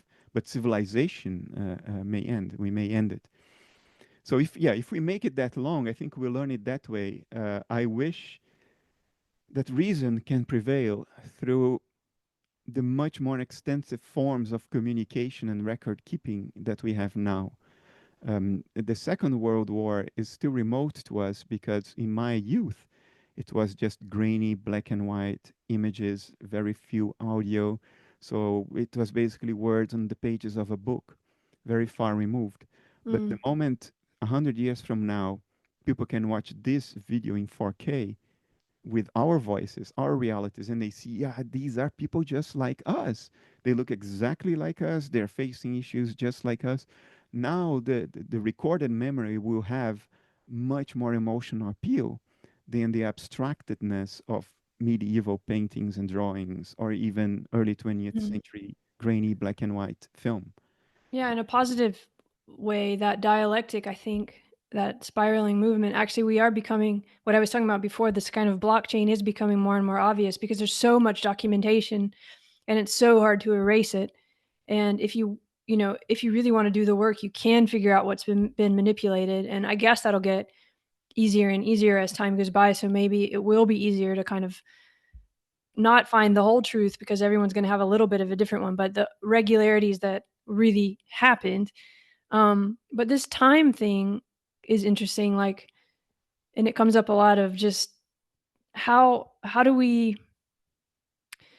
stay motivated if it's all gonna only matter, hundreds of years from now or not matter at all? Because I think that speaks to that just go with your immediate feeling and the impulsiveness that's dangerous and all of that too. Like, I mean, can we have some kind of paradigm shift in terms of the way we think of self too? Like, is there maybe there's a whole other way of living and understanding meaning and stuff that isn't stuck in these That, ways? Like, that, why do we have to always think of the foreigner and the opposite and like this theme that keeps playing out and just like killing people and what is this? Why do we have to have this? Like, can't we? I don't know. yeah, It just feels like to accept the dialectic of that, I just wish that we could think think outside. The dialectic itself could be something a little bit more regenerative, not focused on opposites. Understanding the world is not dichotomous. Or maybe you think it is, but Um, no, I think most of it is a matter of degree. It's like saying that I am either a liberal or a conservative. I reject that yeah, profoundly. you're very good at holding paradoxes. I mean, analytic idealism is It's itself not a holding a paradox. paradox. Yeah. It's not a paradox. It seems to be a paradox if you Well, if that's you. the point of the paradox, right? If you hold the paradox, you actually get to what's not a paradox. So, There are certain things that are true paradoxes. Like if I say this sentence is not true, if it is true, then it's not true, and if it's not true, then it's true. exactly, but if you Uh, hold that space, then you have both things existing as they are. You don't need to decide on one or the other, and you understand that it's not an oh, either/or situation, actually, nah, I you think know? the seeming paradox between conservative and liberal is just flat out false. There is nothing paradoxical there at all. The moment you start elaborating on what these words mean, you realize that there is no conflict. It's not a paradox at all. The story that it is has been sold to you. I acknowledge that. But anybody who looks more deeply into it will see that there is no paradox. I mean, there is a party in my country called VVD. They are the liberal conservatives. And I mean, it's not a problem for any Dutch person to understand that this is not a paradox. It's just a narrative has been created in the US in which it is.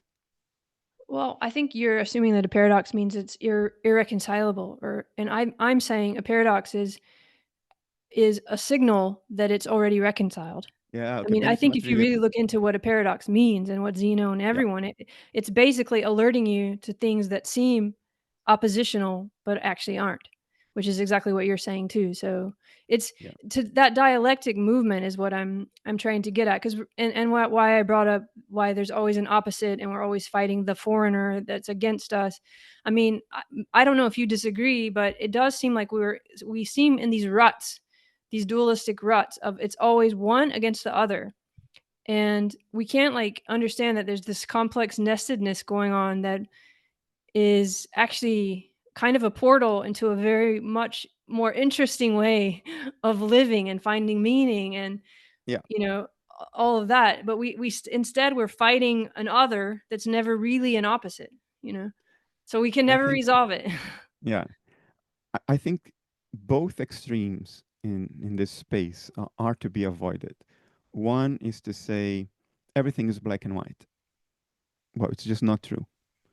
The other is to say everything is relative. There's nothing absolute. That's Yeah. just as dangerous as to say everything is black and white. You are lost in both cases because you will overlook all the subtlety and nuance that actually constitutes what we call life. And you will completely lose your ability to pass reasonable judgment, value judgments on what's going on, and therefore lose your ability to vote in a sane way. Um, I But to think say nothing is absolute doesn't mean nothing is right or wrong. I think there's a difference. It just means that everything is always ongoing. There's no end. So how could you have an absolute, but you can have a right and a wrong still? It's just that, or do you? I'm Yeah. not sure this is not contradictory what you just said. I think there are certain things that constitute what we call evil, and there is no moral relativity there.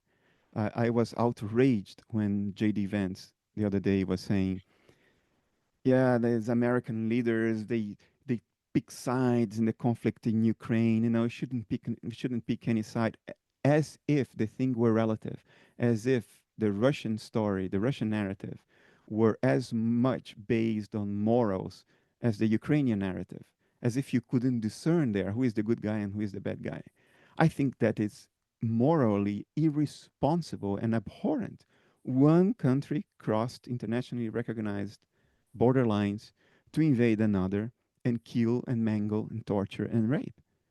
The other country, the one invaded, is defending itself. So, no, there is no moral relativism here. There is an absolute there. One country infringed international laws and spread terror into another. This is not relative. Moral relativism is dangerous when you start using it to justify anything, because if you lose moral grounds to this degree, you can no longer pass judgment, and I that I guess think is I as don't think it's dangerous. relative. I don't think it's relative, but I also don't think it's absolute in the sense that from every position, it looks the way you just described it. Even if we could somehow kind of understand it as that, all of us, it's gonna take different kinds of ways of understanding it. So there's not gonna be one absolute way in which that's gonna become clear. And there's not gonna be one story for why that's clear. So I think that even holds for. even within that spectrum of it being true, it's not absolute because there's gonna be so many different ways in which it's gonna be understood. And that doesn't mean those ways are wrong, but it does not mean that it's relative, that it's like just because it could be understood from a million different ways, then therefore there's no right or wrong to it. I think that's very hard to understand that that's like a different way of thinking to understand that. Do you know what I mean? But if you just say it's absolute, then it's just for me. I mean, you could prove me wrong. I just feel like that's playing into the same way that our language is set up, so that we're always putting ourselves on one side or the other, which means we're always going to be fighting, and there's always going to be like ways to say that what we're fighting for is the right thing and what they're fighting for is the wrong thing, um, in dialogue that the other side is not going to take seriously. I think we lose our souls on both extremes. We lose our souls when we say it's reality is too complicated. There is no solid moral ground. Everything is relative. So no, you lose our soul there, because now you may find a justification for why a criminal can invade the house of an old retired lady and rape her for the whole night, and then slit their throat and set the house on fire. Well, from his point of view, because of his education and the way his genes are put together and the neurotransmitters in his brain and the abuse he suffered, and I understand that. I understand that. No, But that doesn't mean you it's lost your right, soul. though. That doesn't mean it's right. If you understand Oh, correct. why that happened, you can even say more forcefully Correct. why it's wrong. Correct. Correct. We must understand evil, but we should not use this need to understand evil as an excuse for evil or an argument to say everything is too complex, everything is relative, therefore there are Hmm. no absolute moral judgments. I think we lose our soul there. We equally lose our souls when we portray everything as a black and white moral call without nuance. You're either liberal or conservative. Hmm. Now you lost all nuance. You lost any hope of a sane political discourse the moment you do that.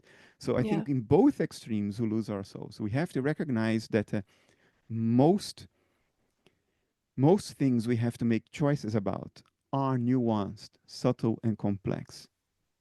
You cannot see them as black and white. At the same time, that we have to accept that there is a moral ground of absolutes. Because if we lose sight of that too, we also lose our humanity. Because now we start being able to create a narrative to justify anything. No, Hmm. I'll give Well, it's you, like the simplicity things that you brought up, right? Of the categorical imperative or the golden rule, or these like very basic. Would you do unto this person the way you want to have? Like, would is this how you want to be treated? You know, it's a very simple kind of way in which you can understand right or wrong if you allow it. But that doesn't mean that understanding the narrative of how someone got to a different place and the coherence, because it's coherent. Like I think we confuse that coherence with it must be okay, and that's not right. But you can still correct. understand the coherence of the narrative and how it Yes, happened, and you need to. Without yes, because it's coherent doesn't mean it's sanctioned. Like right yes. now, that's a very big confusion. I think even in the states where it even translates into, well, he got elected, so he must be okay to be elected. You know, because you can understand the coherence of it. It happens all the time, but I agree with you. how to get that apart? The Yeah. coherence doesn't mean it's legit. That It's it's okay. valid. Yeah, Yeah. yeah. So we have to understand evil. We have to understand why serial murderers do what they do. We have to understand why psychopaths act the way they do. We have to understand why narcissists do what they do. We have to understand, but understanding doesn't mean that it has valid moral ground. It's different than to say that because we understand, then it's also relative. It's a relative judgment call, a relative No, moral I think call. if It's you really not. understand it, it's So, not relative at all. yeah, It becomes much more clear that it's not relative. yeah. Let me Yeah. give you an example. It infuriates me to see discourse online about um, why the only way to help Ukraine is to call for talks and to sit and have a conversation with all sides. You know, all sides have a claim, have a story, a narrative that they think is valid. So let's come together and discuss and try to solve our issues. This is a very it, it's a liberal discourse that has been co-opted by the by populist demagogues. And Uh, it's also sorry, but it's also really doesn't understand the narrative of what's happening in Russia and Putin. we can Because it's clarify assuming they're gonna go that's gonna work, and that's not at all even yeah, close to the regularities by which even sitting that is down more and complex. discussing and kind of It's more what you're saying is correct, but it's more complex that I want to get across. What I want to get a message across through a metaphor. What okay. I just said is entirely equivalent to the following scenario. Um, I'll be speaking to men now because I think this has more appeal to men since it's men that are promoting this story. Um, you are a man and you are in your house, in your neighborhood, and you have a kid, you have a cat and a dog and your wife, and you're there in your house living your life. You're not infringing with, you're not going across the borders of your property, you're not bothering your neighbors, you're not causing any trouble. You're just there having your life in your house. And it's occasionally you talk to some friends that maybe your neighbors don't like much. They don't like those friends of yours, but you're just talking to them and it's your life. You know, it's your freedom to do that, whether your neighbors like it or not. The point is, you're not infringing with the ability of your neighbors to live the way they want. You're in your house living your life. And then a gang of criminals kicks your door down, invades your house. They rape your wife in front of you. They pour gasoline on your cat and set your cat alight just to watch your cat running desperately around and knocking against walls. Then they shoot your child and throw your child through a closed window, through the glass. And then they start setting your house on fire with you inside. And then your neighbors come and say, we should all sit together and have a conversation, because the people who invade your house, they also have their point of view, they also have their grievances. And what we should do now is not to help you defend yourself, defend your loved ones, defend your property. What we should do now is to bring all of you together on a table so we can have a discussion about it. This is this is what it means. That's what we are saying that we should do to Ukraine. No. Their women are being raped, their men are being killed, their country is on fire, their pets are on fire, and we are telling them they should sit and discuss. What would happen in a society that is grounded in basic morals? What would happen is the following: we will help you kick them out and put down the fire in your house and save your loved ones. After we do that, now we will have a conversation about prosecuting crimes and preventing this from happening in the future by having a dialogue amongst all parties. In this order, that's the order in which you do this. If you don't want it to happen again, and if you want to be morally grounded. And we lose sight of that because we make things more complicated than things are. We all understand what I said when it relates directly to them, their house, their loved ones, their person. But somehow, when it gets into geopolitical abstraction and nations and economies, we lose sight from basic moral grounding. And I think that is the end of us if we relativize everything, just as it is the end of us if we make everything black and white. If we do the latter, it's Third World War. If we do the former, there will be no boundaries, there will be no justice, and human life will be disastrous. Yeah, I was going to ask you, I'm glad you added that last part, because it's not that sitting down and discussing it is a bad idea, but to ask in that very powerful story you just told, while that's going on and still happening, to ask people to sit down and discuss it while it continues on, maybe even in the same room that you have to watch it, but you're going to just sit down and talk about it is more the case, and how it must feel and how insane it is, right? It's not that saying we could discuss it and try to talk Yeah, about it, but you're not yeah, gonna do it while it's happening in your yeah. house. You're gonna defend yourself. And Andrea, you could say, well, not even the Biden administration was helping Ukraine as much as they should have. So everybody's in the wrong here, right? And then it comes back to a point we discussed before, which is governments not treating us as mature adults. The Biden administration was not telling us why it was playing this game of helping Ukraine just enough so Russia doesn't win, but not enough so the problem is actually solved. Why did they do that? They never explained this because they think people will not understand it. They think it's too complicated and they think it will be misused in social media. So I will tell you the story. I'll take the risk, I'll stick my neck out, and I'll tell you the story that politicians don't want to tell you. The war that is coming is against China, and it's probably going to happen before the end of this decade. And the reasons for that, that's a whole other discussion, and I'm not going to pass judgment on that. Uh, it's likely going to happen. Uh, the US's play is Russia is a geopolitical counterbalance to China. If Russia is weakened or unstable, China just takes over vast swaths of land in the far east of Russia, including the old Manchuria, Vladivostok, which is now a major Russian metropolis. What used to be China, they would take all that over. They have access to much more oil. Today, China imports about 80% of their energy. And they can only do that because the US Navy guarantees the safety of commercial lanes across the seas. So most of China's energy comes from the Middle East through the Strait of Oman, which is patrolled and vouchsafed by the US Navy, which is the only navy that has a worldwide reach. The Chinese Navy is bigger in terms of the number of vessels, but they are all small vessels. They can't go very far. The US Navy is the only one that has worldwide reach.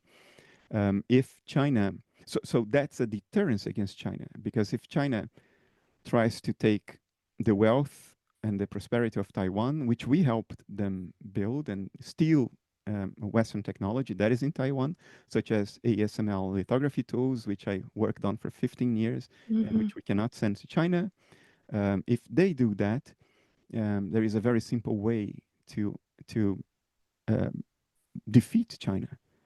You just make sure that they don't get their energy, and you can do that far away from China, and you close their ports. 50% of their food comes from abroad as well. If you close their ports, yeah, you are in a situation in which 400 million people die of starvation within 3 months. Um, so China is deterred because of all this. If they take large swaths of Russian territory, that's a very different story. So Russia is an important counterbalance to China. That's why the Biden administration doesn't want Russia to win, because if they win, the next in line are NATO countries, like in the Baltics. And then now the US is in the fight. And they have to be in the fight because Europe is responsible as a sort of symbiotic partner for a large part of US wealth and prosperity. And all Hmm. of you would feel it in your pockets very quickly if Europe falls. There is a symbiotic relationship between us. All of your semiconductors are made with Dutch technology, and that's just one example of this symbiosis.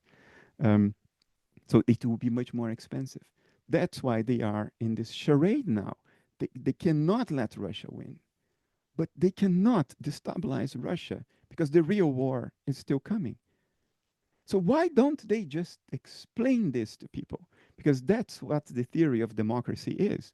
A government is accountable and a government reports to their boss, which is the people who voted them, the people who gave them the job, reports to their bosses, the people, why they're doing what they're doing. And you treat people like adults.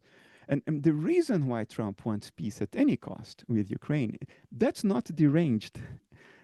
He too is not telling you the real reason. It's because he knows the real conflict is coming with China, and we cannot afford to have Russia disintegrate into 15 different states armed with nuclear weapons, most of which have incredible natural resources that will make a war with China a lot more difficult to prevent. Because what prevents war is deterrence. It's not flowers and holding hands and singing the kumbaya. That's not what prevents wars. What prevents wars is deterrence.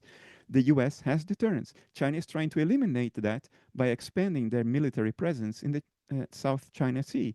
Why are they doing that? Because they really think they are historically entitled to that? No. It's because if they get control over the southern China Sea, they will have control over certain commercial choke points like Oh, straits that yeah. go between Indonesia and Malaysia. These are narrow straits that they Hmm. depend on to get their food and their oil. If that is not under their control, the US can just close those lanes and then they're screwed.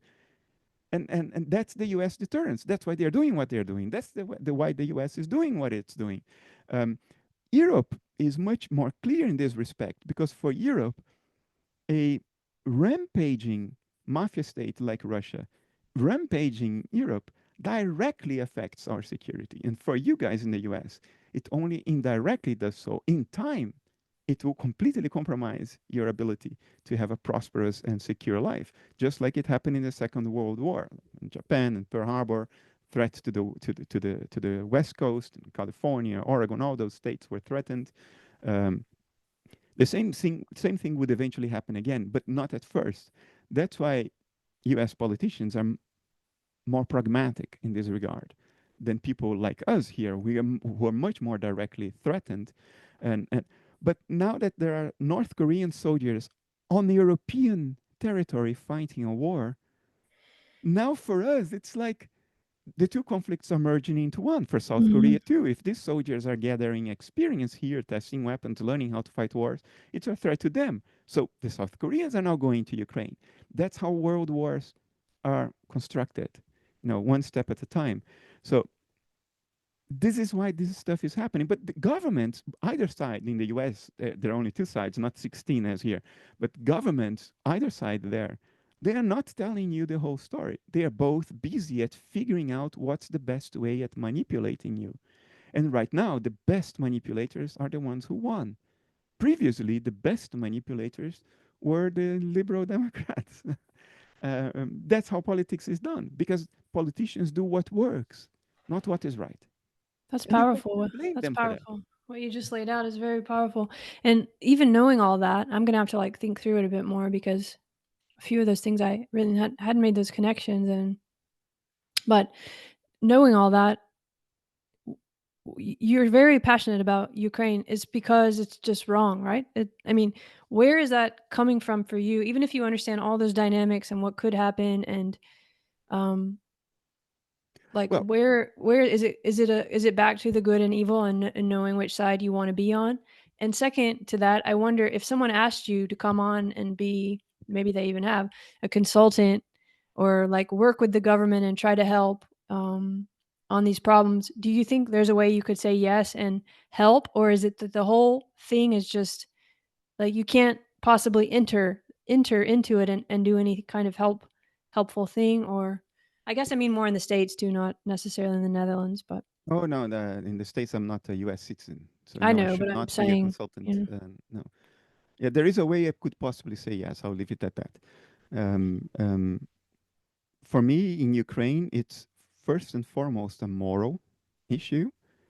No, a gang of criminals has entered somebody's house, raped somebody's wife, set somebody's cat on fire, killed Mhm. somebody's child. And in my mind, that moral issue has overwhelming precedence over everything else. But I still have pragmatic reasons for why this should be stopped. Um, in this day and age, if a state consolidates a gain by infringing international law, the precedence that this creates is devastating, because it will tell Mm, other potentially rogue states that this may pay off, this may work, that it may pay off to invade another country, kill, pillage, destroy, and rape, get away with it, and still have a profit. So I think it's very important that this precedent not be created, and that moral relativism and geopolitical pragmatism does not get in the way of preventing this precedent from being created, because it starts a domino process. If it works once, that's the lesson it teaches rogue states, and they will do it again. And if it pays off again, they do it again until one day that wave knocks at your front door. And even if it doesn't knock at your front door, human decency should still bring us into action, even if we don't get directly involved. For me, that's the key point. That said, I understand the Biden administration's um, tightrope balancing act. Help enough so they don't lose, so Russia doesn't mm, win, so we don't create that precedence, but don't help so much that you destabilize Russia.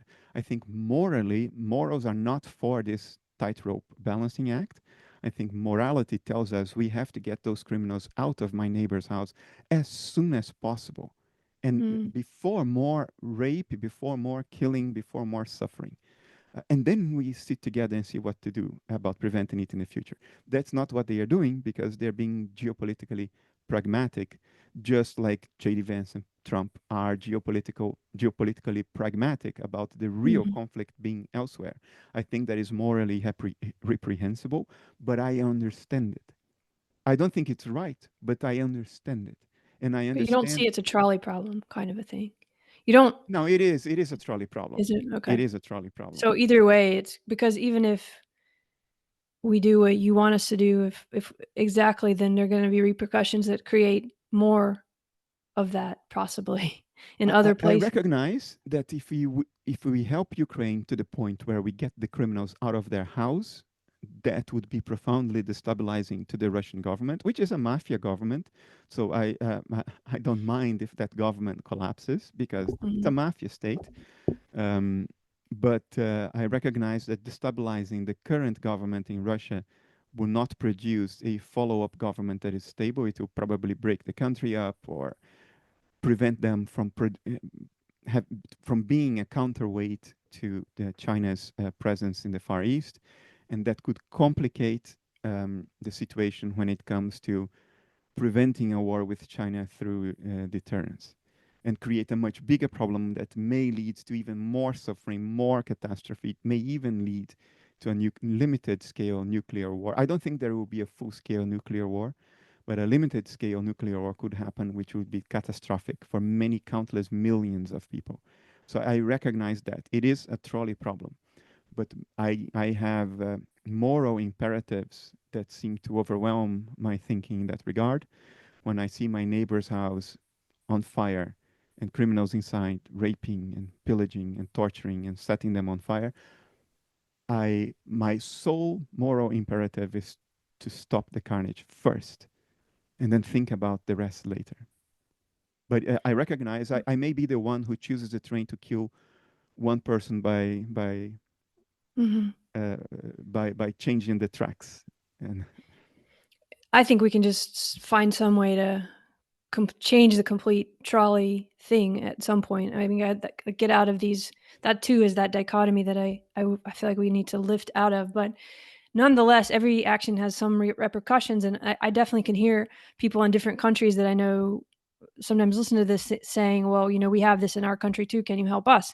Um, because this people are treating people badly in a lot of places, and yeah, it just gets there's trolleys everywhere, and but we could get into that, but there's a layer here which we haven't talked about, which is the kind of close to you too, the way that technology is changing this, and the layer of um, algorithmic war or change, and of course, now a lot of this isn't in the hands only of nation states and countries. I mean, some of it's in the hands of individuals who own satellites in space and things that can change stuff. So I wonder if you've thought about that much too, or if you see this as like a shift in power dynamics on that level too, of where a lot of what we're talking about now depends on power being in traditional places, but if we think of it algorithmically and in terms of technology, that's changing too, on different levels. I mean, even on the level of, I think this election in the United States was heavily influenced by podcasts, you know, yeah, by who did or did not go on this or that podcast, and by which particular kind of personality is swaying popular, you know, yeah, sentiment. this is not new. Maybe Yeah. it's Joe Rogan now, but it used to be Walter Cronkite a few decades ago. Instead of the eight But o'clock Walter news on, Cronkite, both parties would have went on. In Joe Rogan, there was a kind of feeling that, oh, we can't like go on. We can't. I mean, I'm going back to when Bernie Sanders. Remember when Bernie Sanders was on Joe Rogan, and it was wonderful. And um, Joe Rogan even, I think, was like, oh, I like this guy, and probably was going to even endorse him or did. And everyone on the left was like so mad. Not everyone, but a lot of people were so mad that Bernie went on Joe Rogan. You know, because you're not supposed to cross the line and go over to that macho side, and that trend kind of played itself out to where we are now. I mean, I'm making it yeah, cartoonish, but it's that dichotomy again of, and I don't think that was true with Walter Cronkite. Maybe it was. I don't know. I think it was. Yeah, I really? think Okay. I think subtle manipulation was enough then. Now it's not enough anymore, so things are much more visible. But I think media organizations have always either openly or secretly endorsed certain political streams and not others, and worked towards one thing and not another. But this Um, is the reverse of that. It's not Joe Rogan endorsing, it's the party itself not wanting to be aligned with that kind of a thing. So it would be well, that like, I understand yeah, too. I've made the yeah. same choice. Is that also always been around, or like, I would think someone have so. chosen not to go on Walter Cronkite because it was too left or right leaning?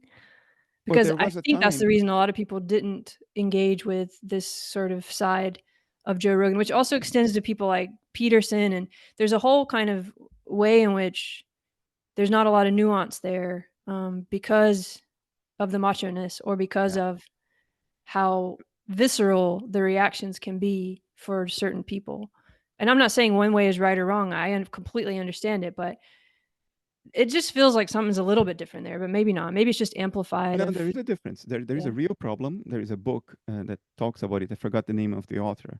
The problem is called techno-feudalism, in which, techno-feudalism? yeah, Oh, yeah, in okay. which I write it down. major technology organizations, media organizations, which are now merged with technology organizations, they may exert the powers of state. Mm, They may have power uh, commensurable with the powers that only the state should have. Because in a democracy, the powers of state are given by the people, but in techno-feudalism, those powers are garnered, garnered in a different way, not through vote. That's why feudalism. But they end up defining the future or the path of nations as much as powers of government. And that's an Mm. issue. For democracy to survive, technical feudalism has to be combated. You cannot have one person sitting on top certain companies that are so powerful that they can do their own foreign policy or Mm. take decisions that only states should decide in democracies because nobody voted for them in an election. They just got lucky or were good in business. That doesn't mean that they should have powers of state. So that's an issue. That's a real problem. And I think we should, our legislative power should pass laws that prevent the accumulation of that kind of power beyond a certain level. And people would say, oh, it's socialism. It's all a matter of degree. There is a point where you have to say individuals cannot become more powerful than their states, because at that point you no longer have a democracy. At that point you have an autocracy, or maybe even a meritocracy, which sounds nice, but it's still not democratic because you may have risen the ranks in the corporate world through merit, but not the kind of merit that would give you democratic powers. In other words, you may not have worked in the interest of the people, but solely in the interest of shareholders. And that's fine if you're a corporate leader, but that shouldn't grant you powers of state because the process of getting those powers are very different based on different values, different criteria, and they shouldn't be mixed.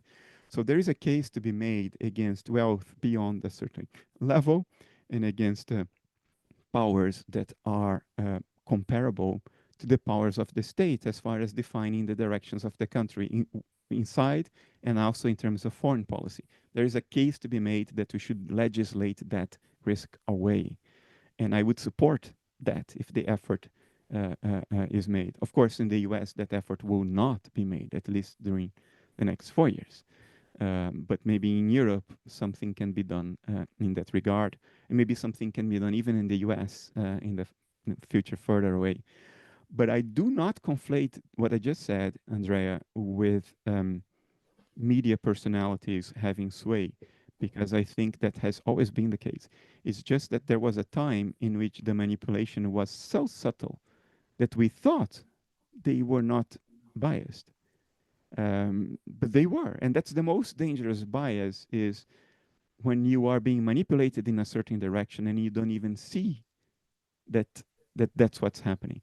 I rather have Joe Rogan say, maybe too late, but he did say at some point, I endorse Trump.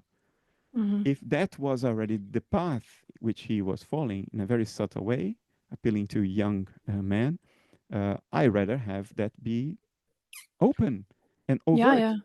Just So to we be all clear, know. I wasn't criticizing Joe Rogan, because I think Joe Rogan is doing what Joe Rogan is and does, and that's, you can have your opinion on that. But I was more thinking about, again, I mean, I'm thinking through these beyond dichotomy and trying to get, but it just, that railroad rutting that I was talking about has become so powerful that I feel like there's something about Joe Rogan and that side that, and Jordan Peterson and all these people who identifies in a, is familiar to a huge section of the voting population. And you said we should take grievances seriously, and I think that means taking that seriously. That's happening. It's been happening, and that's something about that isn't recognized, I guess, in a way that isn't reactive. And I'm talking even to myself because I remember, when all this stuff happened with Jordan Peterson and the woman, and like it's visceral, and it's kind of like you feel like you have to take a side rather than somehow look at this differently. And yeah, it just became, I think it seems like it accelerated whatever all of that was towards becoming more of itself and less of a dialogue, less of like, what's the real grievances and how do we talk about it? And more like, you can't possibly associate yourself with that because it's fascist or something like this, which, is just doesn't make a lot of sense, I think. I prefer a world in which media organizations explicitly endorse or or the opposite, political candidates, and provide a rationale for why they are doing it. Like the New York Times has always endorsed certain candidates and provided an editorial in which they explain why. Scientific American endorsed Kamala Harris in the last election cycle, and they provided a long editorial explaining why. So did The Economist. I prefer that to a world in which media organizations manipulate implicitly through reporting bias and pretend that they don't really have a position, pretend that they are neutral, while their editorial decisions are clearly, or maybe less clearly, but effectively biasing the population one way or the other. I prefer a world in which opinions are made clear and they are all overtly on the table so we can judge people accordingly. I chose to not go to the Joe Rogan podcast if I'm invited again. I made the choice. I think Joe Rogan had the right to endorse. I think it is correct that he made that endorsement explicit instead of through hidden manipulation. But it's also an endorsement that, for me, is morally reprehensible, and I do not want to associate myself with where that kind of movement is going. Look, Mm. the summary of my position is the following: the grievances are legitimate, but the reaction to the grievances are going to exacerbate the problem that led to the grievance in the first place, as opposed to solving it. That's the problem. And that reaction not only exacerbates the problem, I think it's morally reprehensible because it does away with this very clear moral foundation that is not subtle, is not relative, it's not complicated. It's just plain human decency and an appreciation for truth. Truth as a value. And that's I why think I that's choose. wonderful, but not but. I mean, Bernardo, that's so important what you're saying that to me, I mean, maybe I'm being idealistic, but if you it sounds like you were invited to be on Joe Rogan and you said no, and that I completely respect that. But what if that audience could have heard you say that and they haven't heard that from anyone else? Or because, Bernie Sanders was a big hit on that show and made changed a lot of I mean, I remember someone in my family who's definitely not didn't vote the same way as I, um, wanted to vote for Bernie after that. So, like, should I we didn't put say, each other so because I'm this way, I should only talk to the New York Times or this, or like because it's very tricky, right? Because maybe if you went on that show, then it seems like you endorse what he's saying, but the no, people who that's would not the listen to it reason. would know you don't. And I don't know. I just am I I'll being too explain to you. idealistic to think? Yeah. I'll explain to you. No, I didn't Okay. say no to Joe Rogan. I did get an invitation years ago, and my reaction was not yet when I go Okay. to the US again. And then I went to the US again, and I didn't contact him.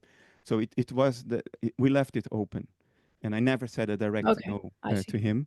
So that's where I was coming from. Today, I'll not say anything. But if I get an invitation today, I would say, okay, this time it's an explicit no. I don't want to do that. Now, why do I not want to do that? Um, this will sound precious in this day and age. Um, I want to reach people who will take my philosophical story seriously for the right reasons. I do Mm. not want to reach people who will almost certainly take me seriously or even believe in me outright for the wrong reasons. Mm. And in this day and age, people just want to be heard and taken seriously, right? And there is something in me. I do not want to reach people who will believe me for the wrong reasons. I actively do not want that to happen. And I've suspected, I will not say I knew, who am I to know anything? I suspected that in the Joe Rogan podcast, I would be believed for the wrong reasons. What would Namely, that be? Can you tell me what a wrong reason would yeah, be? well, as your audience may know, because it's not the first time we talk about it, I am an idealist philosopher. I think there is an external real world, but it's mental. And I think materiality is not a thing, it's a representation. It's the way we represent the things we perceive, but the things in themselves are mental processes. The whole world is mental. There is no materiality at the foundational level of nature. This is a very anti mainstream position. Not anti mainstream, but it contradicts the mainstream, which tells us the opposite. It is matter that really exists, and mind is just a representation that arises within material constructs. It's just a sort of a digest of material activity in the brain. That's what we call mind. That's what Daniel Dennett used to say, a materialist philosopher who died not long ago. So the whole thing about my philosophy carries this, or maybe perceived as carrying this rebellious attitude against elites, against the mainstream, something that will stick up to the man, who will put the elites in their place. Or even because it's a philosophy that tells everything is mind, it may be construed as a philosophy that denies absolute truths. It's a philosophy that foments the thought that no, everything is relative. It's my reality. You are in your reality, I have mine. Truth doesn't exist or doesn't matter. It may be construed that way. Well, in fact, it doesn't say that at all. It's a philosophy that says there are real facts. They are mental, but they don't depend on my or your mentation. They are mentation out there. Even if you were not here, they would still be where they are. These are real, objective facts. There is such a thing as truth and such a Mm-hmm. thing as falsity or lies. No, they are not relative. But I suspect that my philosophy would be appreciated under certain political currents of thought, certain social currents of thought and feeling, um, that would play into these things that I do not support. I do not support relativizing reality. I do not support post truth. I do not support relativizing morals. I do not support being anti-mainstream for the sake of being anti-mainstream. I think mainstream materialism is false because it's materialism, not because it's mainstream. If the mainstream is reasonable, I'm all for the mainstream. I am for reason, not against the mainstream. I'm simply for reason. Um, so I judged at the time, and my judgment is stronger now, that it's dangerous to reach people who will believe you for the wrong reasons, because the effects of that belief will be the opposite of what I'm trying to achieve. In Mm. other words, there will be a wave of misunderstanding that will snowball and create a monster of my own making that doesn't represent what my philosophy is all about, is not consistent with my philosophy. So for me, Mm. it's important to know how to reach people and to reach the right people. I've never convinced anybody of anything. Everything that has happened so far is people who already know or think that my philosophy is true. When they read my philosophy, it gives them the words, it gives them the Mm. conceptual apparatus that confirms what they already knew within. I never convinced anybody of something they didn't already know intuitively within. So those are the people I'm trying to reach. Because the effect of reaching the wrong people who will believe me for the wrong reasons, and I'm not blaming them for that. It's just normal human stuff, human dynamics. But because I understand it, I carry the moral responsibility to at least try to prevent it. And therefore to try to the extent that I can make that judgment to not reach the people who will believe me for the wrong reasons. Wow, that's really a strong thing to say. And it actually puts a lot in perspective of what we've been talking about, because it's not that spirit of just do what's going to get you the most attention Or money by selling or books. money, or it's really kind of thinking through it. And I don't know, for some reason it makes me wonder. First of all, I want to say congratulations on Analytic Idealism in a nutshell. Thank Very you. cool. And you put it so clearly in the beginning, what you just said, which I think is very important, because like, yeah, it's like this is what it is if you're going to go any further. Anyway, it's really great. And but as you were talking, I was wondering, was there ever a time in your life you might have gone on like gone that way of wanting the just going with the inertia of attention, and maybe even that you would have voted more towards that? Or have you always like I don't know, has there was there ever a time you might have uh thought differently about this in a radical way, a way that I won't say you would vote for Trump, but closer to that?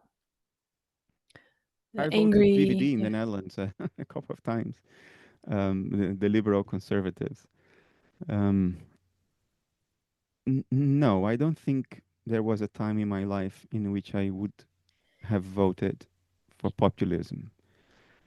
Populism and post-truth is the antithesis of what I stand for. I stand for truth. Analytic idealism stands for getting closer to truth, for reforming mistakes once they become clear, not for denying truth or relativizing everything or outright and deliberately manipulate people. That's not what I stand for, and I never stood for it. So no, I don't think there ever was a time in my life in which I would have been susceptible to that temptation. It's not even a temptation for me. I would not say that there was never a time in my life in which I wouldn't have done something just to sell more books, because in the early days, this whole philosophy thing is not something I ever planned. I was happy in the corporate world, climbing the career ladder, uh, you know, helping produce amazing technology that fulfilled me. It's what I wanted to do as a kid. It's what I was doing. It's what Bernardo Kastrup was and is still all about. This philosophy thing happened to me. It sort of parachuted into my life out of some place, in my inner mind that I didn't even know existed. It's like an Hmm. imposition. It, it's a Is it a distraction. daemon kind of connection, or Huh? is it connected to the daemon? Yeah, absolutely. Yeah, Yeah, that's what I call it because it yeah. doesn't seem like it's me. It's something that is imposed on me.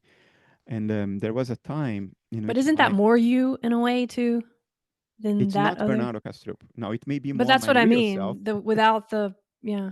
Yeah, okay. Anyway, Maybe that's what people refer to when they say, well, your true self. Maybe that's what it is. I don't know. But it's it's not the Bernardo, true self doesn't need the self, I guess. But anyway, sorry, that was perhaps. another It's tangent. not Bernardo. It's not the thing I identify It's with not as the a narrative person. of you that yeah. Yeah. So in the beginning, when these first 5 years, when this was imposed on me, my inner attitude was the following: I need to do this as fast as possible. Mm, No, burn this through as fast as possible. Get to whatever I need to get. Achieve whatever objective it thinks it needs to achieve, so I can mm. free myself from it as Oh quickly as wow. possible. Ha. So You didn't want it anymore.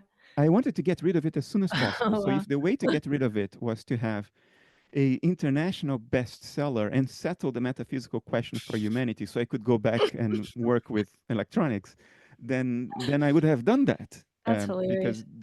that's how I felt. Today I have accepted that this will always be a theme of my life. There is no freedom from it. It will Yeah. always be there, and I am in It's not peace. gonna But go away, Bernardo. yeah, so I'm not in a hurry to get rid of it anymore. So I'm more thoughtful. I am less stupid.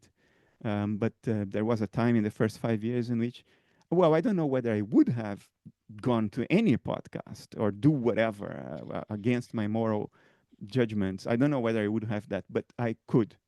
Maybe Mm. I wouldn't, but as far as I know today, looking back, I can't guarantee that I wouldn't. But you can get a little bit of a sense of how people in the moment make those little choices of just do whatever is most expedient. You can kind of understand how that might start that inertia, and then Then I you get mean, caught on I it. don't yeah. Yeah, yeah. I know, I understand that it's very important, or at least very tempting, attractive for most people to sort of grow their egos, become rich and famous, as you guys say in the US, like rich and famous, as if they were the same thing. They're completely different things, right? Don't know why they come together. Why do you need to be famous? But provide some kind of egoic validation. I understand this. I am personally a natural introvert. I am an extrovert by adaptation. Mm, I am a natural introvert. I personally do not feel any need to get tremendous public credit or be exalted as a differentiated human being who is great or whatever. To be very honest with you, I this I find this very uncomfortable. I find being flattered very uncomfortable. Um, I know I cannot act upon that discomfort because people will think it's arrogant. Like if I Mm. go and give a public talk and then people come to me and say, "Wow, you're great. Your philosophy changed my life." uh, You said, I please will don't say that. smile and I will thank them for sharing that with me, and I will sign the books they bought. I will play the role because I know I would be misunderstood otherwise. But to me, that's the worst part of any public event is Mm. being flattered afterwards.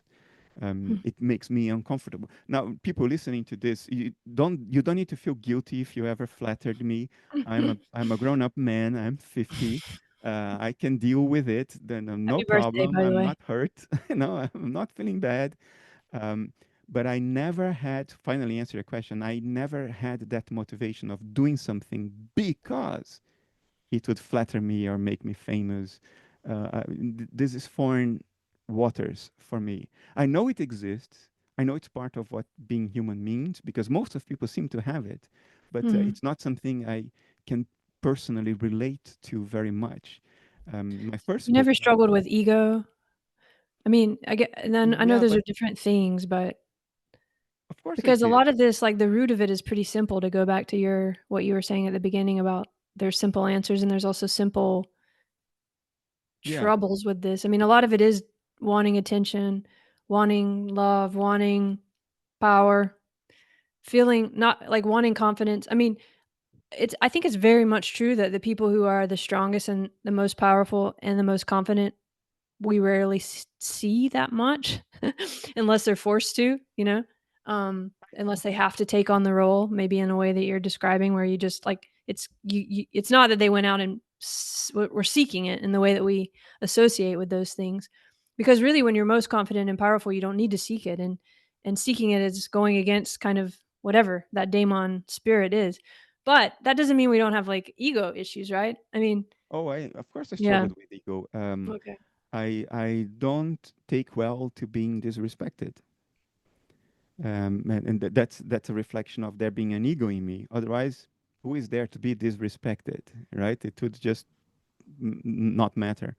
But I don't take well to this day, less now, but especially when I was younger and I was climbing the ladder in the corporate world very early. I was 33 years old. I was promoted to senior management, which in most US companies would be a vice president position.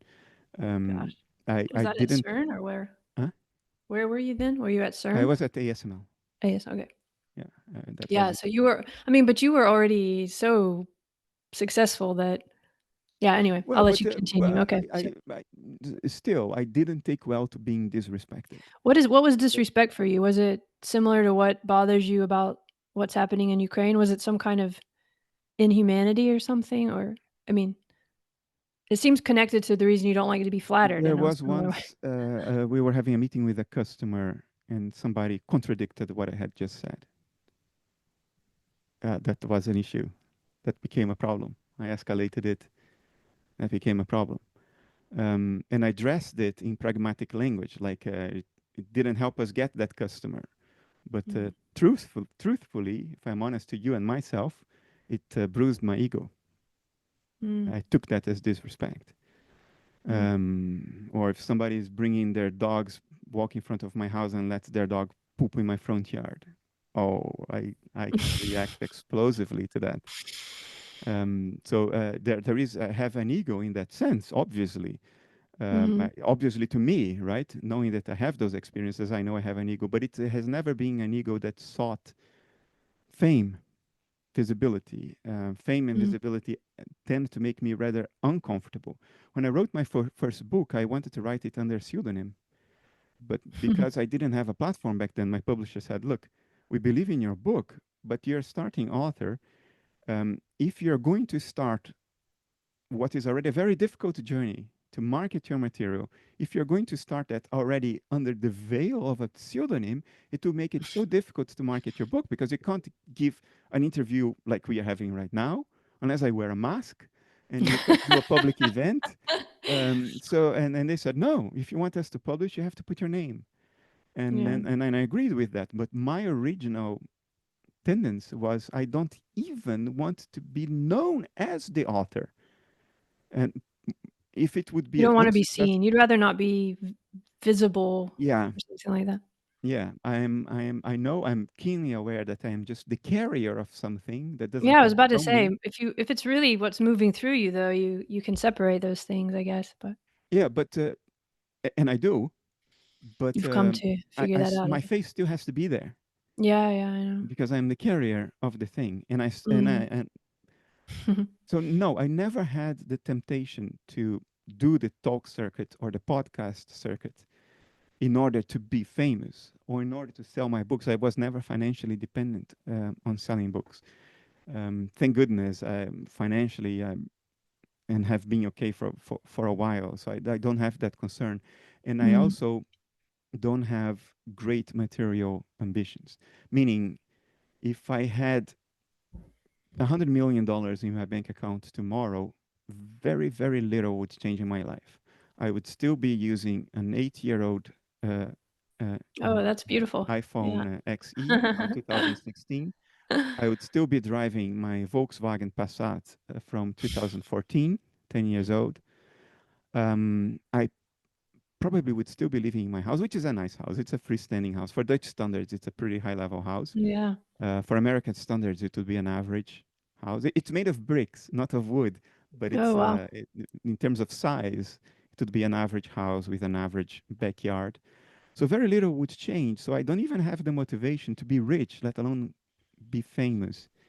Um, I wouldn't mind a little more money to guarantee a better pension than I would have if tomorrow I didn't have an income anymore. I could make it, but not as comfortably as I would like. So I wouldn't mind a little more money, but I wouldn't know what to do with a lot of extra money. And I don't feel Mm. comfortable with a lot of fame either. That Mm. whatever to whatever small degree I am known publicly today, that already makes me uncomfortable, especially now Mm. that I'm becoming better known in the Netherlands. In the beginning, it was good because I was known in the UK and in the US, and I was living in the Netherlands. So nobody would recognize me in a restaurant. The other day, I was eating in a very nice restaurant in Eindhoven, um, and it's a very small restaurant. It's a Michelin 2-star restaurant, so only a Oh, couple of tables. So everybody who's there wow. sees whoever else was in there. And I was there quietly having my once a year very nice meal, one of the few indulgences I give myself is once a year a very nice meal. Was it for your birthday? Wasn't your birthday It was recently? my partner's birthday, Oh, my okay. It girlfriend's was for a birthday. birthday. Okay. Yeah. And the one Happy table, birthday to your partner, by the way. yeah, that was several months ago. A while ago. Okay. But then it was the first time it happened to me in the Netherlands that I was not even in a public event in the Netherlands. It was just I was in a restaurant, a pretty exclusive restaurant. There aren't many people there. And at Mhm. the end of my dinner, the people in the next table who probably recognized me the moment they entered, I was already sitting there, and they said, "You're Bernardo Kastrup. We very much appreciate your work." And I was like, I was happy that Yeah, they that's nice. appreciated That's a my nice thing work. to say. It's a It's yeah. nice thing to say, and I'm happy Mhm. that my work has had a positive impact. Yeah. But there was another thing in me, like, oh shit, this is the beginning of, Starting. yeah, Yeah. yeah, yeah. And I Yeah. very Yeah. much appreciate being Anonymity. just one more of Anonymity. us. I find it I so really comforting. understand you. I mean, Yeah, I was around fame really early, and it scared me. It really scared me to see, uh well, first of all, how lost people could get by it and trying to keep it, even though the people around me weren't like that. They were very grounded, but you're in that world and it just felt weird, you know? But also what you're saying that I've always had trouble even it's hard to be seen, right? Like, I don't like people looking at me. Um, and that feeling of if you're going to go out in your neighborhood and people like, you can't go anywhere without being recognized, it's kind of weird. yeah, But lately, I've thought maybe there's something wrong with that, and I mean, it connects to your daemon thing and letting things flow through you, and I've started to feel like maybe I was taking myself a little too seriously to be so concerned, but then I don't know, because privacy and being sane are very connected to me for me too, so Yeah, for me, I've spent a long time thinking about why I am like this, because most people Mhm. don't seem to be like this. They don't have a No, problem it's with almost it. the opposite. Yeah. Yeah, and I'm like, why do I have this problem? So I spent years thinking about it, and the conclusion I arrived at so far, I may change my mind as we go forward, but Yeah. the threat I sense is to be robbed of my humanity. Because when you're just a normal person, there is no question of your humanity. You're just one of the gang. You're one more person on the streets, one more Yeah. person, having to make ends meet at the end of the month.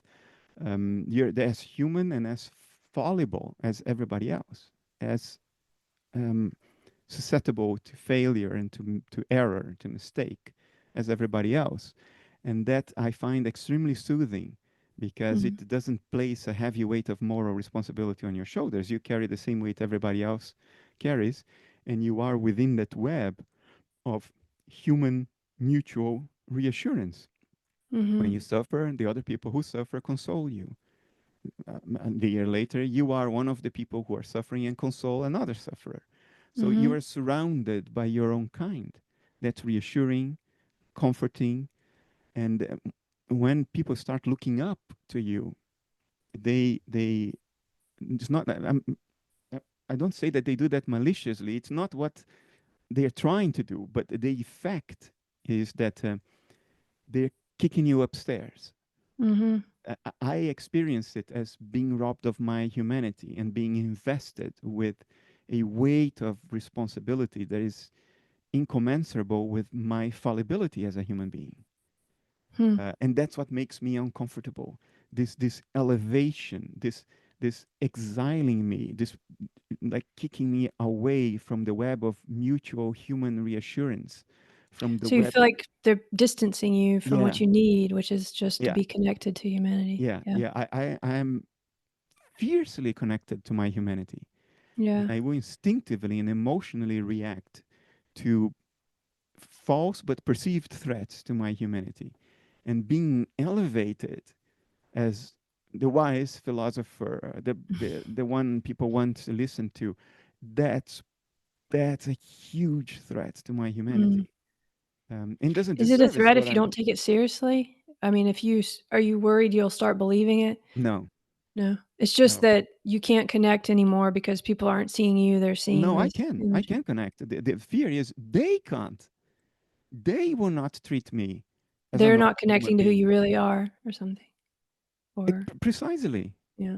They're seeing an image of you or something. precisely. Yeah. They are seeing their own projections, and I went to the point of discussing this with a therapist.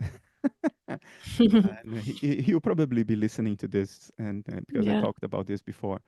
But this got to a point where I started actively trying to prevent projections by Hmm. exaggerating on my fallibility, by exaggerating on all the ways in which I'm playing human, and So sort of, by talking about your weaknesses or something yeah, or how to yeah. yeah, You mean publicly or in books yeah. or yeah. Yeah, I've exaggerated certain things. Oh, please, guys, the audience, don't start going scrutinizing all my previous interviews. It's subtle stuff. It's not obvious. But Yeah, I I'm know, starting I kinda see a little bit, but you write in so many different voices, you know, I don't well, mean even the verbally, same right? voice, but you can be academic, you can be conversational, Yeah, you yeah. yeah. But this therapist told me, Bernardo, the more you try to go against people's tendency to project on you, the worse you make. Because Mm. now, oh, look how modest he is. He's the real deal. He's the real master. You know what I mean? It backfires. That's so true, yeah. And so he You have to convinced be me. an arrogant jerk if you really want people to treat you the right way. That's Yeah. terrible, though, that goes against everything we've been saying this whole conversation, so Yeah, no, I that take goes that too back. much against my nature. I couldn't play Don't be an that arrogant role. jerk. I'm not good enough an actor. But look, it Um, reminds me no, of something I remember reading in spiritual traditions when I was, like, a kid about, I don't know if it was Jesus or the Buddha, or I was always trying to understand these things, and one of the stories was, like I don't remember, I'm sorry, everyone who knows this, but some spiritual figure says in some text that the more, the closer you get to kind of being present or being enlightened or whatever the terminology is in whatever text I'm talking about, the more solitary you are Yeah. or the more lonely you are. Lonely isn't the right word, but something similar to what you're saying, I think, in terms of not feeling as connected even though you're 100% connected. Yeah, I heard this. Well, I don't have that Yeah. problem because I'm not enlightened, but uh, but I No, heard but do you it. I guess what there's something I mean, I've heard it also in academia or in philosophy where I think it comes back around, I guess is what I'm saying, because I don't really think that's true what I just said. I think it's true for a while because you start to it's almost like, what we were talking about with the people who are doing the propaganda, understanding, the way things work more than the people around them, and so there's a kind of like a power thing, and it might seem like that at first when you delve into philosophy or text because you seem to be getting some information that others don't have, or it seems to be separating you, but then the further you go into it, it becomes the opposite of that, like, you don't understand anything actually, even though you can understand all these patterns, and even though you have peace, like, I guess that's what I try to talk about with holding the paradox, but actually you become more connected. So, I mean, I wonder if maybe you're going through that process in a completely different way, but so that it might not be that people Mm, can rob you of your humanity in a way. oh I don't no, know. they can't, but they Right. can treat me as As if if they're I were trying human, to? and that's my problem. I don't think they will actually rob me of my humanity. No, Okay. I cannot be anything else. It's what I am. They will not change what I am, but But your they can. feeling is what bothers you, that you feel I like you're don't. not. I don't want to be treated as different. Yeah. But you are, Bernardo, we all are. I mean, you're Oh, giving well, I'm something unique different, in the sense that everybody is unique, but yeah. that's why we are the same. We are the same in our uniqueness. I don't want Yeah. to be treated as if I were, in some sense, more or specially unique, Mhm. or as if I had a higher capability of something. Look, w- I am meta conscious enough, I'm self conscious enough to know how things can go wrong in here. Yeah, Oh, no, yeah. I know. I mean, I can't hide from myself my own bullshit, Yeah, you're right? doing a lot of checks and balances But on I mean, yourself. it's obvious. Like, how can I pretend that I don't err and I don't bullshit myself sometimes? That sometimes I Right. don't react emotionally in an unfair way. I mean, I, for me, that would be the thing I would feel if I were you, that I wouldn't want people to assume that I don't have all that stuff because I'm gonna show you that I do because I'm human. And also there's something scary about it. I mean, I've been in a few situations where people treat me in a certain way, and there's something almost like, sleepwalking-ish about it, and I don't mean the people who are doing it, but if you participate in it, it becomes almost like a trance or something because it's not really reality, there's something weird about it, do you know what I mean? Almost uncanny or something. well, I don't really have that problem in the sense that none of it convinces me that I am other than the human I am. Yeah, no, no. I just don't want to be treated as if I were otherwise. That's what makes me uncomfortable. But I'm very much in touch with my humanity. I have, when I was in the corporate world, it was one of the reasons I didn't want to leave. I resisted for so long to leaving and starting Essentia Foundation, although people were asking me to do that for 5 years before I actually did it. Really, Because wow.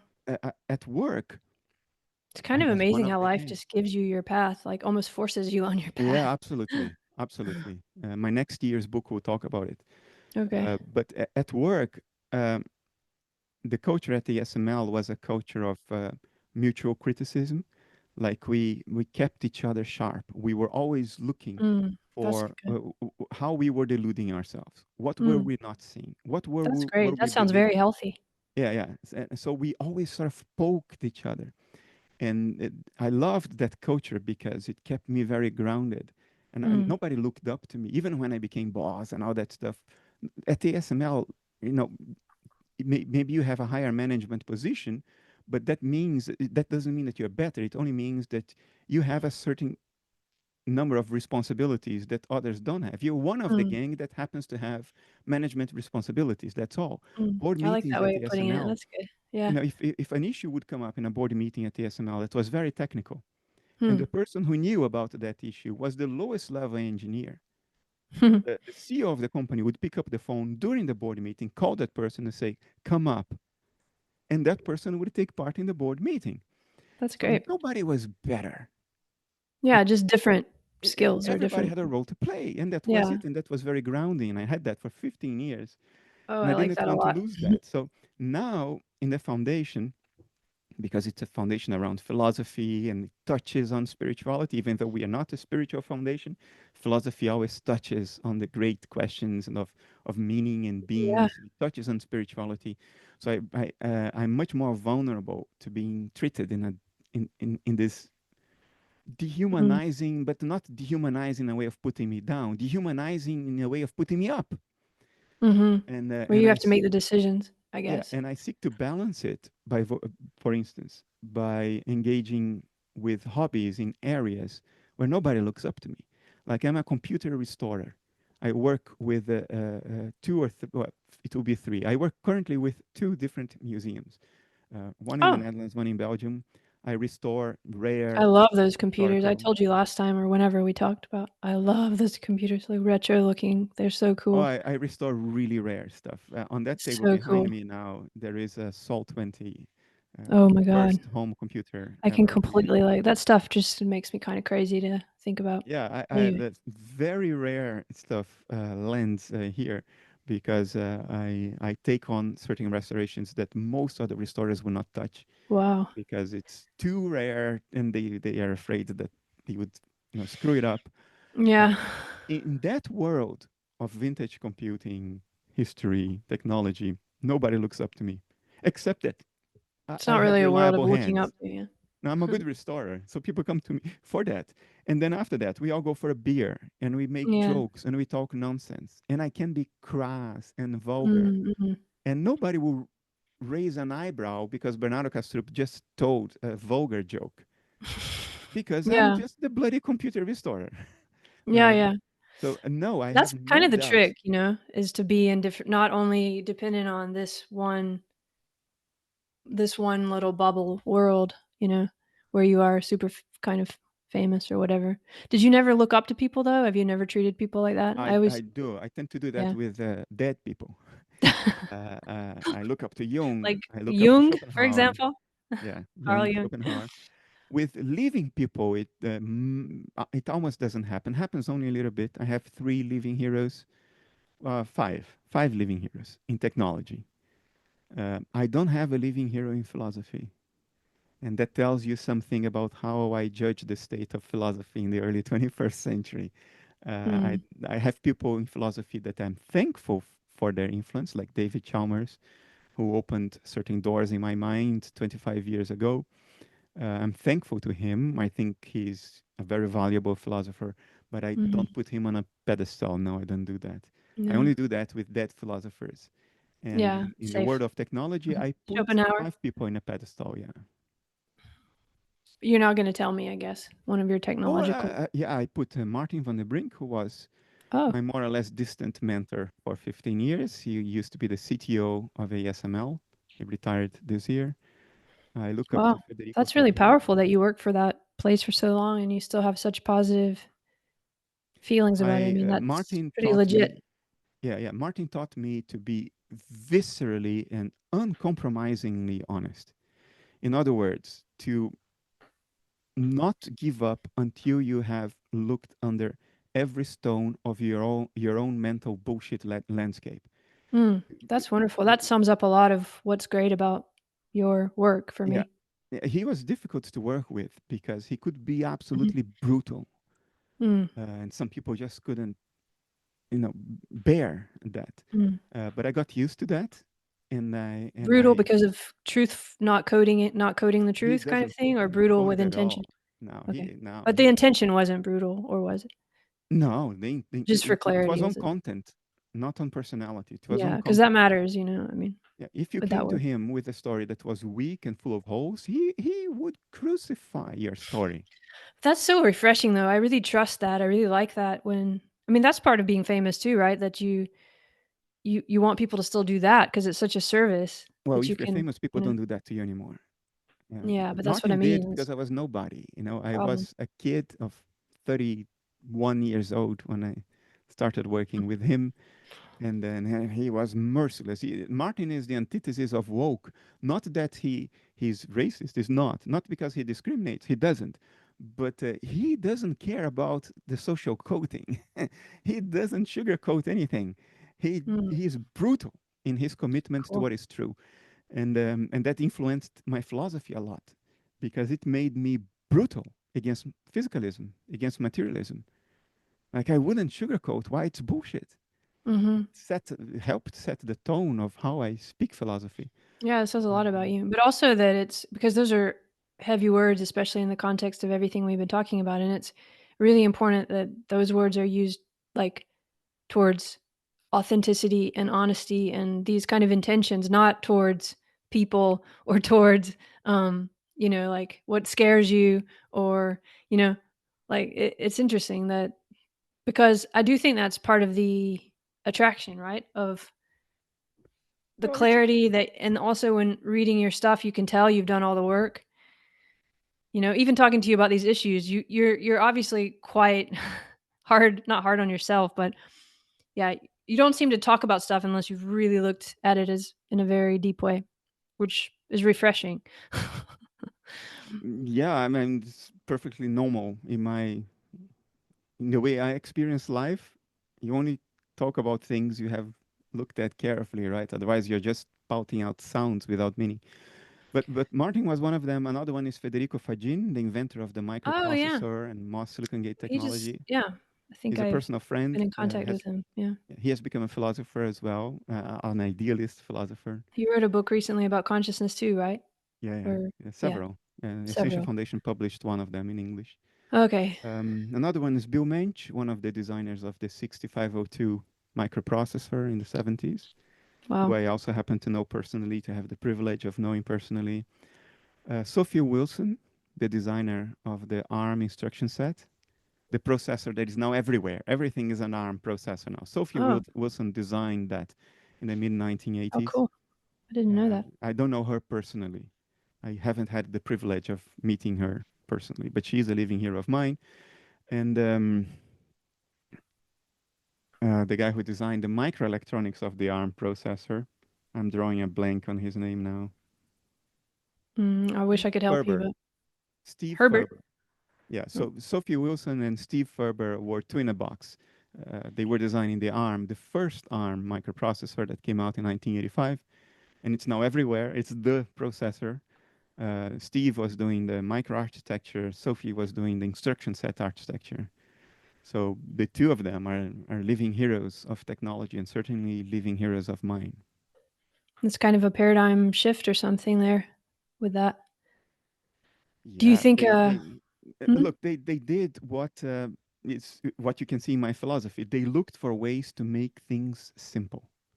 An Mhm. ARM processor is as good as it is because it's simple. It took away Yeah, complication. It took yeah. away uh, uh, um, clutter, Hmm. and it Wish made I understood it things. better, but that's kinda what I was getting at is the paradigm shift that we need right now is how to getting to that where that's the p because there's something so powerful and attractive about it, and it's kind of not what we are seeing right now, but maybe even in all these other realms we've been talking about, that could be like, people could feel that, right? What you feel, what I feel a little bit, which I don't understand the technology well enough to feel it totally, but I know it's one reason I love those retro computers. I know that feeling of it being simple enough that you can understand how it works, right?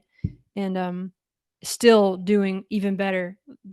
And there's something about that that could be very interesting if other people understood the power in that, which Yeah, maybe it's is what what we are you're trying to. You know, it's not a secret in the sense that I'm not hiding it, but not many people know. I started an AI company this year with a group of friends, um, very clever people, and we are trying to create an AI processor, an AI chip. It's actually a sea of processors, an AI mm, chip that will be so simple, so elegant, so optimized for AI that it will prevent what's happening today, which is AI data centers demanding enormous amounts of electrical power, Yeah. enormous quantities of water for cooling, Yeah. Why does it have to enormous be like price that? I always points. wonder. Yeah, Okay. it may cost, to train a new large language model today, you're talking order of magnitude $10 billion. The next one maybe 100, unless you do Good something Lord. about it. And the way to Wow. do something about it is to go back to The metal basics. level design, Yeah. because we are so used now to building on top of layers and layers and layers of abstraction of things that are already designed, Mm-hmm. and just adding more of that, because it's faster to design that way. We lost contact with the metal level, with the bare level. No, starting Mm-hmm. something from complete scratch. Nobody Mm-hmm. designs that way anymore, and because of that, we have built up layers and layers and layers of suboptimal solutions that we just want to reuse. And so what we are trying to do is much like what Sophie Wilson and Steve Ferber did in the early 80s, which is take a step back. Let's Hmm. look at the problem anew and let's design something absolutely from scratch, from the level of an individual transistor, from the Mm. level of an individual copper line, a wire in a chip. Oh, wow. That's And really exciting, Bernardo. I didn't know yeah, that's what your company was about. Wow. we want to prove that the way to go is simplicity, not clutter, not Yeah. sandbagging, not complication. We want to prove that we can do it so simple. And then if we succeed in that, I'll be in an excellent position to explain it to people and say, it is not Mhm. conscious. It is a simple mechanism. It creates the illusion of consciousness by giving you Oh, completely wow. understandable answers. But the meaning you see in it is the meaning you are projecting on it, and the meaning Yes. that the people who produce the training set, the texts, the thing that was trained on, the meaning that those writers embodied in the words. The thing in itself sees no meaning, experiences no meaning. It's just sort of a natural language interface to searching human knowledge.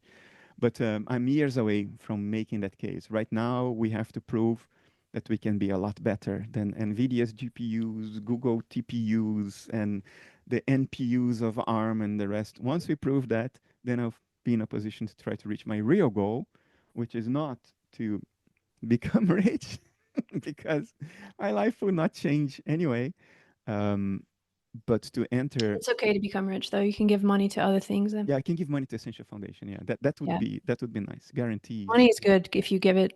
So, If you do it, it's very difficult to spend money responsibly. I count several very wealthy people as personal friends, and they all have their hearts in the right place. Their main mm, difficulty is how to spend money productively and responsibly. It's very difficult to do it. But I have yeah. Essentia Foundation, and I will not be so rich that I'll get more money than I can use at Essentia Foundation. So that's good. But I want to cement a very um, solid position for myself in the field of AI, because the whole discussion about philosophy and metaphysics, philosophy of mind, that discussion is going to go under the umbrella of AI, and for the first time in history, become a mainstream discussion, as opposed to an academic discussion, which is how it started in ancient Greece. And I see that move happening. Started in ancient Greece. Yeah, the schools of ancient You Greece. mean philosophy, not Well, AI. Western philosophy of mind Yeah. started in what would later become academic institutions, but they were the schools of the Greek Yeah, philosopher. walking around. For some reason, I thought you meant AI, but I see what you No, no, mean. no, philosophy of mind. So for the Yeah. first time in the 2,500 year of the history of philosophy in the West, in the Western tradition, philosophy of mind, what is mind? What is reality? Will become a mainstream topic as opposed to a topic for schools, for academia. And I Oh, want to yeah, have that's I see what you're saying. Yeah, yeah. yeah, It's a everyday kind of thing to think about and yeah. matters. Yeah. Yeah, so although I am established as a philosopher of mind in academia, I happen to have a doctorate in computer engineering as well. I am in a good position to Yeah. independently establish a strong foothold in raw AI. So if I say something, people respect me not only because I'm a philosopher of mind, but because I build the AI stuff. I Yeah. helped build the chip. I Uh, think it goes the other way around too. Maybe all this thinking simply and learning how to because there's a process of learning how to clarify your thought process and simplify and but also to do all this like take in everything in the way that you do. That's not an easy thing to learn, but I can imagine that that would be helpful towards reimagining what a large language model could be or what a chip could be, or like, if you could look at where you've gotten, you could maybe see different ways to get there. Maybe it Yeah, helps. yeah, and my experience in the community of history of computing. I mean, I have in my mind the entire history of computers from Charles Babbage all the way to the first valve-based computer, the ENIAC, all the way into the home computers of the 80s and into today's GPUs and supercomputers. I've been in that world of semiconductors for 25 years. So Oh, wow. having a background in philosophy of mind and a background in the history of computer is indeed useful if you want to start a design from scratch without any Yeah. baggage, without reusing anything, with no sandbagging at all, just from scratch. And you build the edifice all the way up again with the knowledge of how these things were done before, right and wrong, how they improved. So you have all that historical knowledge Mhm. and you can apply. So, yes, it's helpful. And psychologically, for me, and that goes back to the discussion we just had about my being a philosopher and not really being comfortable with becoming Yeah. known. Uh, Mhm. it's a great excuse for me to spend my time in the obscurity of an electronics laboratory Yeah, yeah. Keeps you and grounded. yeah, I and mean, that's kind of a entertaining the desires I had as a kid. When I was a kid, I wanted to be a computer engineer. Mhm. Now I'm feeding that. I'm nurturing that again. I'm not doing this alien thing, philosophy that was imposed on me at some point. And I can do that without feeling guilty because I know that by doing this, I will be contributing to my philosophical work Hmm. because the philosophy Yeah. discussion will become an AI discussion. So for me, it's a great scenario. I can indulge my true feelings, my true desires, and do it without guilt because it Yeah. helps with the And keep objective that yourself in is check too. imposed on me. Yeah, yeah, It seems, I mean, I can't connect the dots yet, but even if we do away with all the isms and we just look at where we are in terms of all the different things we've been talking about, it seems like we're trying to figure out, I mean, like, all this is connected, the way we're dealing with technology, the way technology is built, and our stance towards what consciousness and mentality are, and also, all of this kind of what we get swept away by, you know, which is very technologically based now, why we get swept away by it, and, like, how that all shifts. It does seem really connected because right now, it seems like a mystery the way everything works in technology to people, such that we try to make it conscious, which is, like, somehow obscuring the fact that it's changing our consciousness as a tool, you know? So, there's some very, like, it's hard for me to connect the dots exactly, but that paradigm shift I'm talking about that would raise us out of this ruts of dichotomy could come just with a simplicity that could be understood in those across those levels in a way that would just help people reorient, um, yeah. towards how they understand what consciousness is and what meaning is and what Yeah, what we technology have does even, to that. I can't give you names yet, but we even have a well-established neuroscientist in the group Oh, great. because he will be in a good position to say, I understand the brain. I understand this thing because I'm in this company as well. I understand how this thing was designed because we've designed it from the individual gate level up. Yeah. Um, and I can tell you, we have no reason to think that it is conscious. We cannot refute that it might be conscious because we cannot refute the flying spaghetti monster either. There are very few things we can refute. I love your Uh, flying spaghetti monster what we can examples. say is whether we have good reasons to entertain the possibility that this thing is conscious of itself or not, and we will be in a good position if we succeed to say that we have no reasons to think that what we've created, and hopefully it will be so good everybody will use it, and we'll be able to say we've created it, Yeah. and it is a mechanism. It's a clever mechanism produced out of the aware intelligence of humans. It's a mechanism, a very nice, clever one, very efficient, and it will do all your LLMs, your AI tasks. It will help the world deal with the inverted demographic pyramid. Mm-hmm. because if LLMs can replace humans, say in call centers, then those humans maybe can be retrained to be nurses, and you soften the impact of this unique new thing in the history of humanity, which is an inverted population pyramid. um, Yeah. we may be just in time to do that, because the critical point is the 2040s, 2050s. That's when the population bombs will explode around the world, not only in the West, but in Russia, mainly in China. They have the biggest problem in Brazil, Mm. in the global South. So we are also doing something good for the world. Of course, it creates problems of its own. Um, you may lose your job to an AI, and that's why having thought about these issues carefully over the years, I am a supporter of unconditional basic income, universal basic income, because it's a net gain for humanity that we can automate certain tasks so we have more time to live the way we want, right? Yeah. It should be a net gain so long as the benefits are equally spread across the population, and doesn't just go into the hands of a few shareholders that will maximize their profits by firing people and still charging the same amount of money for what they do, or governments that will continue to collect taxes and not give people a universal basic income. So if we get the social aspect well sorted, AI is a great net positive for humanity. It will spare us from menial tasks, will allow us to focus on what is important and to live our lives the way we want to live. In I think addition that's to so tackling true. the Yeah.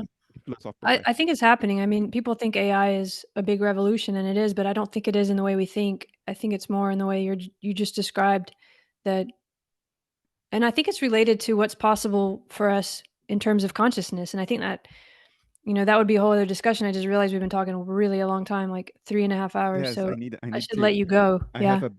a back problem that Oh, radiates to my arm. okay. Let's And go my arm then. is really painful right now. I need Oh to no, change you my should have told position.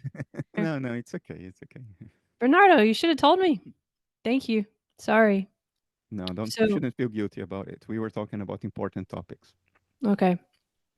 Well, I still feel a little guilty. But in any case, the point is, yeah, I think it has to do with how we experience consciousness too, and that might actually could become a different experience within itself. But I'll leave it at that. And is there anything you want to say before we go, other than that your arm hurts and I kept you too long?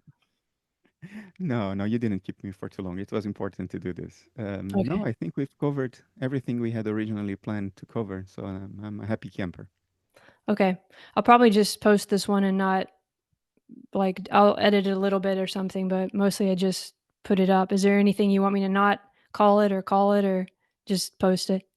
Because I Mm, don't know what to call it. do whatever you like. All It's right. okay. I will not backtrack on anything I said. I didn't expect that.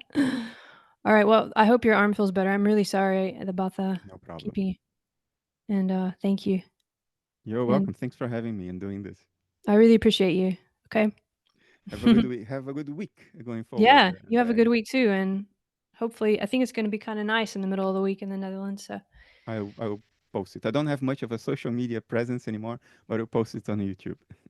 Oh, okay. Post what on YouTube? Sorry, I was saying about the weather, but Oh, the weather. I thought you were talking about the video coming out in the middle of the week, and then I said I'll oh, never no. post But it. you can post that too. Yeah, feel free, post it wherever you want. I'll send it to you, but no, I was saying I think it's gonna be a nice week with the weather, so you can enjoy Oh, it. I don't look at the weather forecast. I take it as it comes. Alright. Okay, I'm gonna Right. let you go because I feel bad about your arm, but thank No you. problem. Have a good night. Talk to you Take soon. care. Oh, I should stop recording.